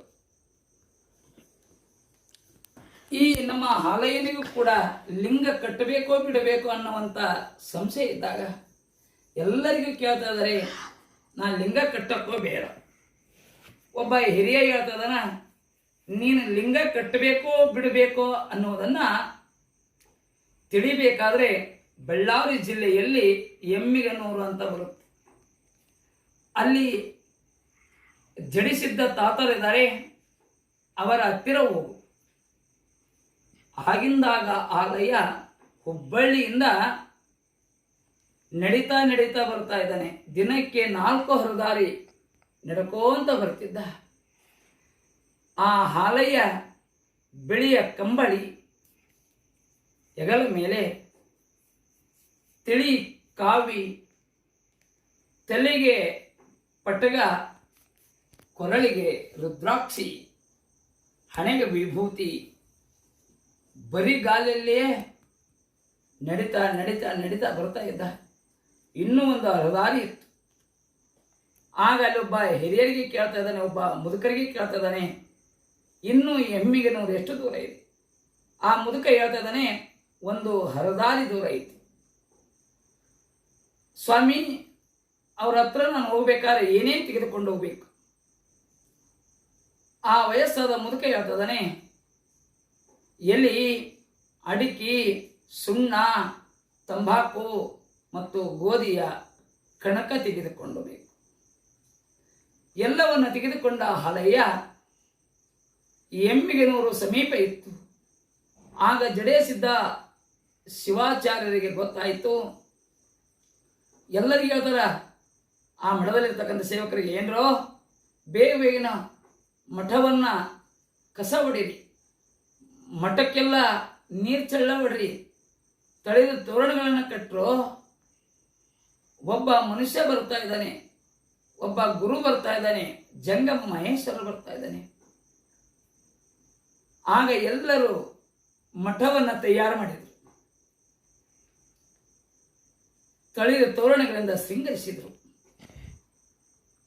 ಹಾಲಯ್ಯ ಮಠಕ್ಕೆ ಯಾವಾಗ ಕಾಲಿಟ್ಟ, ಆಗ ಜಡೇಸಿದ್ದ ತಾತನವರು ಅಲ್ಲೇ ಇರ್ತಕ್ಕಂಥ ಒಂದು ವಸ್ತ್ರವನ್ನ ಕೊರಳಿಗೆ ಗಂಟಾಕಿ ಲಿಂಗದ ರೂಪದಲ್ಲಿ ಕುಳಿತುಕೊಂಡ್ರು. ಬಂದ ಹಾಲಯ್ಯ ನೋಡ್ತಾ ಇದ್ದಾನೆ, ವೈರಾಗ್ಯ ಮೂರ್ತಿಗಳು. ಜಡೇಸಿದ್ದ ತಾತನವರು ಸಂಸಾರಿಕರೇ, ಸಂಸಾರದಲ್ಲಿ ಸದ್ಗತಿಯನ್ನು ಕಂಡವರು. ಆಗ ಬಂದು ನಮಸ್ಕಾರ ಮಾಡ್ತಾ ಇದ್ದಾನೆ. ಹಾಲಯ್ಯನನ್ನು ನೋಡಿ, ಬನ್ನಿ ಜಂಗಮ ಮಹೇಶ್ವರರೇ, ನಿನಗೆ ಗುರುವಾಗುವ ಯೋಗ ಇದೆ, ಒಬ್ಬ ಮಠದ ಸ್ವಾಮಿ ಆಗ್ತಾ ಇದೆಯ. ತಾ ಹಾಲಯ್ಯ, ಏನ್ ತಂದಿತ್ತ? ಆಗ ಹಾಲಯ್ಯ ಮೊಟ್ಟ ಮೊದಲು ಗೋಧಿಯ ಕಣಕ ಕೊಟ್ಟ, ಆಮೇಲೆ ಅಡಿಕೆ ಕೊಟ್ಟ, ಆಮೇಲೆ ಸುಣ್ಣವನ್ನು ಕೊಟ್ಟ, ಆಮೇಲೆ ಎಲೆ ಕೊಡ್ತಾ ಇದ್ದಾನೆ, ತಂಬಾಕು ಕೊಡ್ತಾ ಇದ್ದಾನೆ. ಈ ರೀತಿಯಾಗಿ ಒಂದಕ್ಕೊಂದು ಸಂಬಂಧ ಇಲ್ಲ. ಆ ಹಾಲಯ್ಯ ಹೇಗೆ ಕೊಡ್ತಾ ಇದ್ದಾನ ಹಾಗಾಗ ತಿನ್ನ. ಏನೂ ಆಗಲಿಲ್ಲ ಜಡೇಸಿದ್ದ ತಾತನಿಗೆ. ಗೊತ್ತಾಯಿತು, ಅವರ ಕೊರಳಲ್ಲಿ ವಸ್ತ್ರವನ್ನ ಗಂಟಾಕಿ ಲಿಂಗದ ರೂಪದಲ್ಲಿ ಕಟ್ಟಾಕಿ ಕುತ್ಕೊಂಡಿದ್ರು. ಓಹೋ, ಲಿಂಗ ಕಟ್ಟಬೇಕು, ಲಿಂಗ ಬಿಡಬಾರದು ಅನ್ನೋದು ಗೊತ್ತಾಯಿತು. ಮುಂದೆ ಹಾಲಯ್ಯ ನಾ ಎಲ್ಲಿಗೆ ಹೋಗ್ಬೇಕು ಅನ್ನುವ ಸಂಶಯ ಬಂತು. ಸಿದ್ದ ತಾತನವರು ಹೇಳ್ತಾರ, ಎಲ್ಲಿಂದ ಬಂದಿದ್ದೀ ಅಲ್ಲಿಗೆ ಹೋಗು, ಎಲ್ಲಿಂದ ಬಂದಿದ್ದೀ ಅಲ್ಲಿಗೆ ಹೋಗು ಅಂತ. ಆಗ ಓಹೋ, ನಾನು ಹುಬ್ಬಳ್ಳಿಯಿಂದ ಬಂದೀನಿ, ಹುಬ್ಬಳ್ಳಿಗೆ ಹೋಗ್ಬೇಕು. ಮುಂದೆ ನಮಸ್ಕರಿಸಿ ಜಡೇಸಿದ್ದ ತಾತನವರ ಆಶೀರ್ವಾದ ಪಡೆದು ಹುಬ್ಬಳ್ಳಿಗೆ ಬರ್ತಾ ಇದ್ದಾರೆ. ಆಗ ಹುಬ್ಬಳ್ಳಿಗೆ ಬಂದಾಗ ಸಿದ್ಧಾರೂಢ ಮಠದಲ್ಲಿ ನಿಜಗುಣ ಶಾಸ್ತ್ರವನ್ನ ತಿಳಿಸಲಿಕ್ಕೆ ಗುರುವರ್ಯರಾಗಿರ್ತಕ್ಕಂಥ ಯಳೇಂದುರ ಬಸವಲಿಂಗ ಯತಿವರರಿದ್ರು. ಆಗ ಒಂದು ದಿನ ಈ ಹುಡುಗನನ್ನ ನೋಡ್ತಾ ಇದ್ದಾರೆ. ಅಯ್ಯ, ನಿನ್ನ ಹೆಸರು ಏನು? ಸ್ವಾಮಿಗಳೇ, ನನ್ನ ಹೆಸರು ಹಾಲಯ್ಯ. ಎದಕ್ಕೆ ಬಂದಿ ಇಲ್ಲಿಗೆ? ನಿಜಗುಣದ ಶಾಸ್ತ್ರ ಕಲೀಲಿಕ್ಕೆ ಬಂದೀನಿ. ಹೌದೇ? ಹಾಗಾದ್ರೆ ಸಂಚಾರಕ್ಕೆ ಹೋಗೋಣ ಬಾ. ಮುಂದೆ ಮುಂದೆ ಹಾಲಯ್ಯ ಚರಿಗೆ ನಡೀತಾ ಇದ್ದಾನೆ. ಹಿಂದಿಂದ ಯಳೇಂದುರ ಬಸವಲಿಂಗ ಯತಿವರರು ಹೋಗ್ತಾ ಇದ್ದಾರೆ. ಆಗ ಸಂಚಾರವನ್ನು ಮುಗಿಸಿಕೊಂಡು ಹಾಲಯ್ಯ, ಹಲ್ಲು ತಿಕ್ಕಲಿಕ್ಕೆ ಕಡ್ಡಿ ಮುರ್ಕೊಂಡು ಬಾ. ಒಂದು ಸಣ್ಣ ಕಡ್ಡಿಯನ್ನ ಮುರಿತಾ ಇದ್ದಾನೆ. ಹಾಲಯ್ಯ, ಇದೇನು ನೀನು ನಿಜಗುಣ ಶಾಸ್ತ್ರ ಕಲಿಯೋದು? ಕಡ್ಡಿ ಒಂದು 12 ಅಂಗುಲ ಉದ್ದ ಇರಬೇಕು, ಒಂದು ಗೇಣ 4 ಬಟ್ಟು ಎಂದು ತಿಳಿಸಿದಾಗ, ಇವರಿಂದಲೇ ನಾನು ನಿಜಗುಣ ಶಾಸ್ತ್ರವನ್ನು ಕಲಿಬೇಕು, ಸತ್ಶಾಸ್ತ್ರವನ್ನು ಕಲಿಬೇಕಂತ ತಿಳ್ಕೊಂಡು, ಗುರುವೇ ನಮಗ ನಿಜಗುಣ ಶಾಸ್ತ್ರವನ್ನು ತಿಳಿಸಿಕೊಡ್ರಿ. ಆಗ ನಿಜಗುಣ ಶಾಸ್ತ್ರವನ್ನು ತಿಳಿಸಿಕೊಡ್ತಾ ಇದ್ದಾರೆ. ಮುಂದೆ ಯಳೇಂದುರ ಬಸವಲಿಂಗ ಸ್ವಾಮಿಗಳ ಕೃಪೆಯನ್ನು ಪಡೆದುಕೊಳ್ಳಬೇಕು. ಸದುಪದೇಶವನ್ನು ನಾನು ಪಡೆದುಕೊಳ್ಳಬೇಕಂತೇಳಿ ಅವರ ಸೇವೆಯನ್ನು ಮಾಡುತ್ತಿರುವಾಗ ಅವರು ಸಂಚಾರ ಮಾಡ್ತಾ ಸಾಗರ, ಸ್ವರ್ಭ, ಸೋಮಗ್ಗ, ಶಂಭುಲಿಂಗನ ಬೆಟ್ಟದ ಕಡೆ ಹೋಗ್ತಾ ಇದ್ದಾರೆ. ಆ ಗುರುಗಳ ಸೇವೆಯನ್ನು ಮಾಡ್ತಾ ಇದ್ದಾನೆ. ಆದರೆ ಗುರುಗಳು ಹೊರಗಡೆ ಇಟ್ಟಿದ್ರು ಹಾಲಯ್ಯನನ್ನು, ಒಳಗಡೆ ಕರ್ಕೊಂಡಿದ್ದಿಲ್ಲ. ಆ ಗುರುವರ್ಯರ ಬಟ್ಟೆಯನ್ನು ತೊಳ್ಕೊಂಡು ಬರ್ಬೋದು ಮತ್ತು ಅಡಿಗೆ ಮಾಡಿರ್ತಕ್ಕಂಥ ಪಾತ್ರೆಗಳನ್ನು, ಉಂಡಿರ್ತಕ್ಕಂಥ ಪಾತ್ರೆಗಳನ್ನು ತೊಳೆದಿಡೋದು ಹೀಗೆ ಮಾಡ್ತಾ ಇದ್ದ. ಮುಂದೆ ಪರೀಕ್ಷೆಯನ್ನು ಮಾಡಿ ಹಾಲಯ್ಯನನ್ನು ಒಳಗಡೆ ಕರ್ಕೊಳ್ತಾ ಇದ್ದಾರೆ. ಒಳಗಡೆ ಕರ್ಕೊಂಡು ಎಲ್ಲ ವಿದ್ಯೆಯನ್ನು ಧಾರೆ ಎರಿತಾ ಇದ್ದಾರೆ. ನಿಜಗುಣದ ಷಟ್ಶಾಸ್ತ್ರಗಳನ್ನೆಲ್ಲ ಧಾರೆ ಎರಿತಾ ಇದ್ದಾರೆ. ಕನ್ನಡ ಸಂಸ್ಕೃತದಲ್ಲಿಯೂ ಕೂಡ ಪಂಡಿತರಾಗ್ತಾ ಇದ್ದಾರೆ. ಅದೇ ರೀತಿಯಲ್ಲಿ ಶಂಭುಲಿಂಗನ ಬೆಟ್ಟದಲ್ಲಿ ಅವರು ಗುರುವಿನೊಂದಿಗೆ ಅನುಷ್ಠಾನವನ್ನು ಮಾಡ್ತಾ ಇದ್ದಾರೆ. ಸಕಲ ವಿದ್ಯಾ ಕೋವಿದರಾದ ಮೇಲೆ ಸಂಚಾರ ಮಾಡ್ತಾ ಗುರುಗಳೊಂದಿಗೆ ಇಡೀ ನಾಡಿನ ತುಂಬೆಲ್ಲ ಸಂಚರಿಸುತ್ತಾ ಅವರ ಜೊತೆಯಲ್ಲಿದ್ದು ಕೀರ್ತನ, ಪುರಾಣ, ಪ್ರವಚನಗಳನ್ನೆಲ್ಲ ಕಲಿತಾ ಇದ್ದಾರೆ. ಮುಂದೆ ಅಣ್ಣಿಗೇರಿಗೆ ಬಂದಾಗ ಅಣ್ಣಿಗೇರಿಯಲ್ಲಿ ಬಸವಲಿಂಗ ಯತಿವರರು ಮೊಟ್ಟ ಮೊದಲು ತೋಂಟದಾರ್ಯ ಮಠದ ಗದಿಗಿನ ಮಹಾಸ್ವಾಮಿಗಳು, ಆ ಪೀಠಕ್ಕೆ ಸಂಬಂಧಪಟ್ಟವರು. ಅಣ್ಣಿಗೇರಿಯಲ್ಲಿ ದಾಸೋಹ ಮಠದಲ್ಲಿ ಬಸವಲಿಂಗ ಯತಿವರರು ಲಿಂಗೈಕ್ಯರಾಗ್ತಾ ಇದ್ದಾರೆ. ಆಗ ನಮ್ಮ ಗುರುಗಳು ನಮ್ಮ ಮಠಕ್ಕೆ ಬಂದು ಲಿಂಗೈಕ್ಯರಾಗಿದ್ದಾರೆ ಅಂತಂದೇಳಿ ಎಲ್ಲ ಭಕ್ತರು ಆ ಗುರುವರ್ಯರ ಪಾರ್ಥಿವ ಶರೀರವನ್ನು ಅಣ್ಣಿಗೇರಿಯ ದಾಸೋಹ ಮಠದಲ್ಲಿ ಕ್ರಿಯಾ ಸಮಾಧಿಯನ್ನು ಮಾಡ್ತಾ ಇದ್ದಾರೆ. ಮುಂದೆ ಗುರುವಿನ ಅಗಲಿಕೆಯಿಂದ ದುಃಖವನ್ನು ಮಾಡ್ತಾ ಸಂಚಾರ ಮಾಡ್ತಾ ಸ್ವರ್ಭ, ಸಾಗರ ಅಲ್ಲೆಲ್ಲ ಸಂಚಾರ ಮಾಡ್ತಾ ಇದ್ದಾರೆ. ಅದೇ ರೀತಿಯಲ್ಲಿ ಅಲ್ಲಿ ಒಂದು ಊರಿಗೆ ಬರ್ತಾ ಇದ್ದಾರೆ. ಆ ಮಳವಳ್ಳಿ ಅಂತಕ್ಕಂಥ ಗ್ರಾಮಕ್ಕೆ ಬರ್ತಾ ಇದ್ದಾರೆ. ಅಲ್ಲಿ ಒಬ್ಬ ಬಸವ ಸ್ವಾಮಿಗಳು ಅವರ ಸ್ನೇಹವನ್ನು ಮಾಡ್ತಾ ಅಲ್ಲೇ ಇದ್ದು ಎಲ್ಲ ಅನುಷ್ಠಾನವನ್ನು ಮಾಡ್ತಾ ಇದ್ದಾರೆ. ಇತ್ತ ಕಡೆ ಶಿರಹಟ್ಟಿಯ ಫಕೀರ ಮಹಾಸ್ವಾಮಿಗಳಿಗೆ ಹಾನಗಲ್ಲ ಫಕೀರ ಸ್ವಾಮಿಗಳ ಮಠಕ್ಕೆ ಉತ್ತರಾಧಿಕಾರಿಗಳು ಬೇಕಾಗಿತ್ತು. ಹಾನಗಲ್ಲ ಫಕೀರ ಮಹಾಸ್ವಾಮಿಗಳಿಗೆ ವಯಸ್ಸಾಗಿತ್ತು. ಆಗ ಒಬ್ಬ ಯತಿಯನ್ನು ಹುಡುಕ್ತಾ ಇದ್ರು. ಒಟ್ಟುವ ಬೇಕಾಗಿತ್ತು, ಒಬ್ಬ ಮಠಕ್ಕೆ ಗುರು ಬೇಕಾಗಿತ್ತು. ಅತ್ತ ಇತ್ತ ಸಂಚಾರ ಮಾಡ್ತಕ್ಕಂಥ ಭಕ್ತರು ಹೇಳ್ತಾ ಇದ್ದಾರೆ, ಇಲ್ಲಿ ಸ್ವರ್ಭ ಸಾಗರದ ಕಡೆ ಒಬ್ರು ಇದ್ದಾರೆ, ಅವರ ಹೆಸರು ಹಾಲಯ್ಯ. ಒಳ್ಳೆಯ ವಿದ್ಯಾವಂತರು, ಪಂಡಿತರು ಮತ್ತು ತ್ರಿಕಾಲ ಲಿಂಗ ಪೂಜಾ ನಿಷ್ಠರು, ತಪಸ್ವಿಗಳು, ಯೋಗಿಗಳು ಮತ್ತು ಒಳ್ಳೆಯ ಯುವಕರಿದ್ದಾರೆ. ಅವರನ್ನು ಕರೆಸ್ತಾ ಇದ್ದಾರೆ. ಅವರ ಮುಖವನ್ನು ನೋಡಿದ ತಕ್ಷಣವೇ ಆಗ ಹಾಲಯ್ಯ, ನಮ್ಮ ಮಠದ ಉತ್ತರಾಧಿಕಾರಿ ನೀನೇ ಆಗಬೇಕು. ಮುಂದೆ ನೋಡಿ ಹೇಳ್ತಾ ಇದ್ದೇನೆ ಅಂತಂದೇಳಿ ಸಾಗರ ಸ್ವರ್ಭಕ್ಕೆ ಹೋಗ್ತಾ ಇದ್ದಾರೆ. ಅದೇ ರೀತಿಯಲ್ಲಿ ಕ್ಷೀಣವಾಗ್ತಾ ಬಂದಿದ್ದಾರೆ ಹಾನಗಲ್ಲ ಫಕೀರ ಸ್ವಾಮಿಗಳು. ಪುನಃ ಹಾಲಯ್ಯನನ್ನು ಕರೆಸಿ ಬಿದಿರಿಯ ಕುಮಾರಸ್ವಾಮಿಗಳಿಂದ ಹಾನಗಲ್ಲ ಮಠಕ್ಕೆ ಪೀಠಾಧಿಪತಿಯನ್ನಾಗಿ ಮಾಡ್ತಾ ಇದ್ದಾರೆ. ಚರಪಟ್ಟವನ್ನು ಕಟ್ಟಿ ಅವರಿಗೆ ಸದಾಶಿವ ಸ್ವಾಮಿ ಮತ್ತು ಕುಮಾರಸ್ವಾಮಿ ಎಂಬ ಬಿರುದನ್ನು ಕೊಟ್ಟು ಆ ಚರಪಟ್ಟಾಧಿಕಾರವನ್ನು ಕೊಡ್ತಾ ಇದ್ದಾರೆ. ಮುಂದೆ ಹಾನಗಲ್ಲ ಮಠಕ್ಕೆ ಪೀಠಾಧಿಪತಿ ಆದರೂ ಕೂಡ ಸುಮ್ಮನೆ ಕೂಡಲಿಲ್ಲ.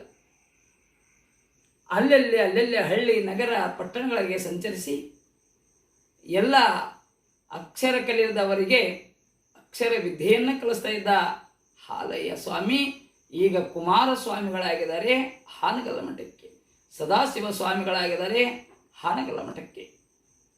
ಮಠವನ್ನು ಉದ್ಧಾರ ಮಾಡ್ತಾ ಇರುತ್ತಿರುವಾಗ ಆಗ ಅನೇಕ ಜನರು ಅವರಿಗೆ ತೊಂದರೆಯನ್ನು ಕೊಡ್ತಾ ಇದ್ದಾರೆ. ಚನ್ನಬಸಪ್ಪ, ಗುಲಗಂಜಿ, ಗುರುಸಿದ್ದಪ್ಪ, ಹೀಗೆ ಹೊಟ್ಟೆ ಕಿಚ್ಚಿನ ಜನರು ಧರ್ಮಸ್ಥಳದ ಅಣ್ಣಪ್ಪ ದೇವಸ್ಥಾನದಲ್ಲಿರ್ತಕ್ಕಂಥ ಒಂದು ಗಂಟಿ ಚೌಡಿಯನ್ನು ತಂದು ಮಠಕ್ಕೆ ಬಿಡ್ತಾ ಇದ್ದಾರೆ. ಏನಾದರೂ ಮಾಡಿ ಆ ಕುಮಾರಸ್ವಾಮಿಯನ್ನು ಬಿಡಿಸಬೇಕು ಅಂತ ಲಿಂಗ ಪೂಜೆಯಿಂದ ಆ ಗಂಟಿ ಚೌಡಿಗೆ ಎದರದೆ ಆ ಗಂಟಿ ಚೌಡಿಗೆ ಬಿಟ್ಟು ಹೋಗುವಂತೆ ಮಾಡ್ತಾ ಇದ್ದಾರೆ ಹಾನಗಲ್ ಕುಮಾರಸ್ವಾಮಿಗಳು. ಹಾಗೆ ಮುಂದೆ ಹಾನಗಲ್ ಮಠದಲ್ಲಿ ಇರುತ್ತಿರುವಾಗ ಒಂದು ಸಲ ಭೀಕರವಾಗಿರ್ತಕ್ಕಂಥ ಬರಗಾಲ, ಎಲ್ಲಿ ನೋಡಿದಲ್ಲಿ ಮಳೆ ಇಲ್ಲ, ಬೆಳೆ ಇಲ್ಲ, ಹಾಹಾಕಾರ. ದನ ಕರುಗಳಿಗೂ ಕುಡಿಲಿಕ್ಕೆ ನೀರಿಲ್ಲ, ಹುಲ್ಲಿಲ್ಲ, ಮೇವಿಲ್ಲ. ಜನರಿಗೆಲ್ಲ ಊಟಕ್ಕೂ ಕೂಡ ಗಂಭೀರವಾಗಿರ್ತಕ್ಕಂಥ ಪರಿಸ್ಥಿತಿ. ಅದೇ ರೀತಿಯಲ್ಲಿ ಅನೇಕ ಜನರು ಜ್ವರದಿಂದ ಬಳಲ್ತಾ ಇದ್ದಾರೆ. ಅಂಥ ಸಮಯದಲ್ಲಿ ಹಾನಗಲ್ಲ ಗುರುಕುಮಾರ ಶಿವಯೋಗಿ ತಮ್ಮ ಮಠದಲ್ಲಿಯೇ ಗಂಜಿಯನ್ನು ಮಾಡಿಕೊಂಡು ಆ ಊರಲ್ಲಿರ್ತಕ್ಕಂಥ ಎಲ್ಲ ಜನರಿಗೆ ಮನೆ ಮನೆಗೆ ಹೋಗಿ ಗಂಜಿಯನ್ನು ಕುಡಿಸಿ ಅವರಿಗೆಲ್ಲರಿಗೂ ಆರಾಮ್ ಮಾಡ್ತಾ ಇದ್ದಾರೆ. ಬರಗಾಲವನ್ನು ಕಡಿಮೆ ಮಾಡ್ತಾ ಇದ್ದಾರೆ, ಮಳೆಯನ್ನು ತರಿಸ್ತಾ ಇದ್ದಾರೆ, ಎಲ್ಲರಿಗೂ ತಂಪನ್ನು ಕೊಡ್ತಾ ಇದ್ದಾರೆ. ಆಗ ಹಾನಗಲ್ಲಜ್ಜನ್ನ ನಂಬಿ ಎಲ್ಲರೂ ನೆನೆಸ್ತಾ ಇದ್ದಾರೆ. ಹೀಗಿರುವಾಗ ಮತ್ತೊಂದು ಸಲ ಆ ಶ್ರೀಮಠದಲ್ಲಿ ಹಾನಗಲ್ಲಜ್ಜ ತೂಗ ಮಂಚದ ಮೇಲೆ ಕುಳಿತಾಗ ಮತ್ತೊಂದು ಲೀಲೆ ಆಗ್ತಾ ಇದೆ. ಬಾಗಲಕೋಟೆಯ ಮಲ್ಲನಾರ್ಯ, ವೈರಾಗ್ಯ ನಿಧಿ ಮಲ್ಲನಾರ್ಯರು ಸಂಚಾರ ಮಾಡ್ತಾ ಹಾನಗಲ್ ಮಠಕ್ಕೆ ಬರ್ತಾ ಇದ್ದಾರೆ. ಹಾನಗಲ್ ಮಠಕ್ಕೆ ಬಂದು ಅಲ್ಲಿ ಗುರುಗಳ ಗದ್ದಿಗೆಗೆ ನಮಸ್ಕಾರ ಮಾಡ್ತಾ ಇದ್ದಾರೆ. ಅತ್ತ ಇತ್ತ ನೋಡ್ತಾ ಇದ್ದಾರೆ. ತೂಗು ಮಂಚದ ಮೇಲೆ ಹಾನಗಲ್ ಸ್ವಾಮಿಗಳು ಕುಳಿತಿದ್ರು. ಈ ಮಠದ ಸ್ವಾಮಿ ನೀನೇನು? ಹೌದ್ರಿ, ನಾವೇ. ತೂಗ ಮಂಚದ ಮೇಲೆ ಕುತ್ಕೊಂಡು ಮಠ ಹೇಗೆ ನಡೆಸ್ತೀಯ? ನೀನು ಸ್ವಾಮಿ ಅಲ್ಲ. ಸ್ವಾಮಿ ಆದವರು ಭಕ್ತರನ್ನ ಉದ್ಧಾರ ಮಾಡಬೇಕು, ಭಕ್ತರ ತಾಪವನ್ನು ಕಳೆಯಬೇಕು, ಹಳ್ಳಿಗೆ ಸಂಚಾರ ಮಾಡಬೇಕು, ಭಕ್ತರಿಗೆ ಅಜ್ಞಾನದಿಂದಿರ್ತಕ್ಕಂಥ ವಿಷಯಗಳನ್ನು ತೊರೆದು ಒಳ್ಳೆಯ ಜ್ಞಾನವನ್ನು ನೀಡಬೇಕು. ನೀನು ಸ್ವಾಮಿಯೋ ತೂಗು ಮಂಚದ ಮೇಲೆ ಕೂತ್ಕೊಂಡು ಉಯ್ಯಾಲೆ ಆಡ್ತಾ ಇದ್ದೀಯಲ್ಲ ಅಂದಾಗ ನೀವು ಯಾರು?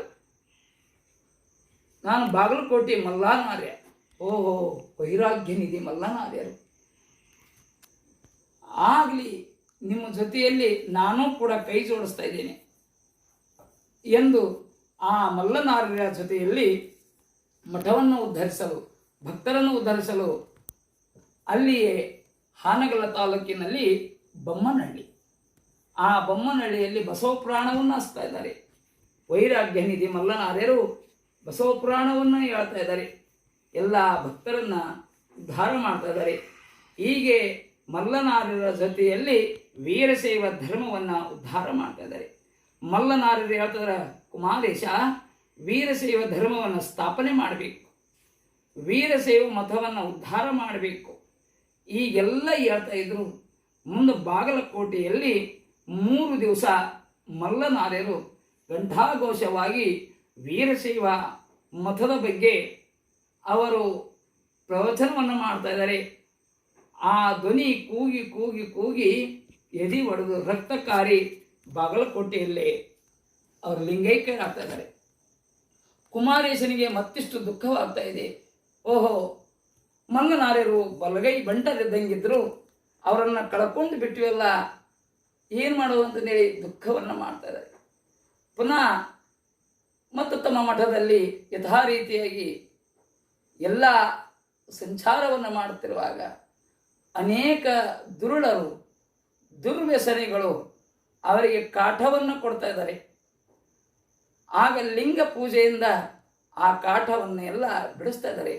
ದುರುಳ ವೇದಾಂತಿ ಶಿವಾನಂದ ಅನೇಕ ರೀತಿಯಲ್ಲಿ ಕಾಟವನ್ನು ಕೊಟ್ಟಾಗ ಅವರು ಗದಗಿನ ಇಲ್ಲಿ ನಾಗಾವಿ ಗ್ರಾಮ ಅಂತ ಅಲ್ಲಿ ಬೆಳದಡಿಯಲ್ಲಿ ಇರ್ತಾ ಇದ್ದಾರೆ. ಅರ್ತಿ ಬಸವಣ್ಣನ ದೇವಸ್ಥಾನದಲ್ಲಿ ಬರ್ತಾ ಇದ್ದಾರೆ. ಅವರನ್ನು ಕರೆದು ಎಲ್ಲ ರೀತಿಯಾಗಿ ಸದ್ಬುದ್ಧಿಯನ್ನು ಬೋಧಿಸಿದರೂ ಕೂಡ ಆ ದುರುಳ ವೇದಾಂತಿ ತಿಳ್ಕೊಳ್ಳಂಗಿಲ್ಲ. ಆಗ ಹಾನಗಲ್ ಅಜ್ಜ ಗದಿಗಿಗೆ ಬರ್ತಾ ಇದ್ದಾರೆ, ನಾಗಾವಿ ಹತ್ತಿಗೆ ಬರ್ತಾ ಇದ್ದಾರೆ. ಬಂದಾಗ ಆ ಶಿವಾನಂದನನ್ನು ಉದ್ಧಾರ ಮಾಡ್ತಾ ಇದ್ದಾರೆ. ನೀವು ವೇದಾಂತಿಗಳಾಗಿ ನೀವೇ ಕೆಟ್ಟ ಉದ್ಯೋಗ ಮಾಡಿದರೆ ಭಕ್ತರು ದಾರಿ ಬಿಡ್ತಾ ಇದ್ದಾರೆ ಎಂದು ತಿಳಿಸಿ ಅವರನ್ನು ಉದ್ಧಾರ ಮಾಡ್ತಾ ಇದ್ದಾರೆ. ಮುಂದೆ ಮಠದಲ್ಲಿ ಇರುತ್ತಿರುವಾಗ ಮಠದ ಜಾತ್ರೆ ಸಂಚಾರ ಮಾಡುತ್ತಿರುವಾಗ ಮಠದ ಭಿಕ್ಷೆಗೆ ಹೋಗ್ತಾ ಇದ್ದಾರೆ ಕುಮಾರಸ್ವಾಮಿಗಳು. ಅಲ್ಲಿ ಕಾಡಸೆಟ್ಟಿಹಳ್ಳಿ, ಆ ಕಾಡಸೆಟ್ಟಿಹಳ್ಳಿಯಲ್ಲಿ ಇದು ಒಂದು ದೊಡ್ಡ ಲೀಲೆ ಪುಣ್ಯಾತ್ಮರೇ.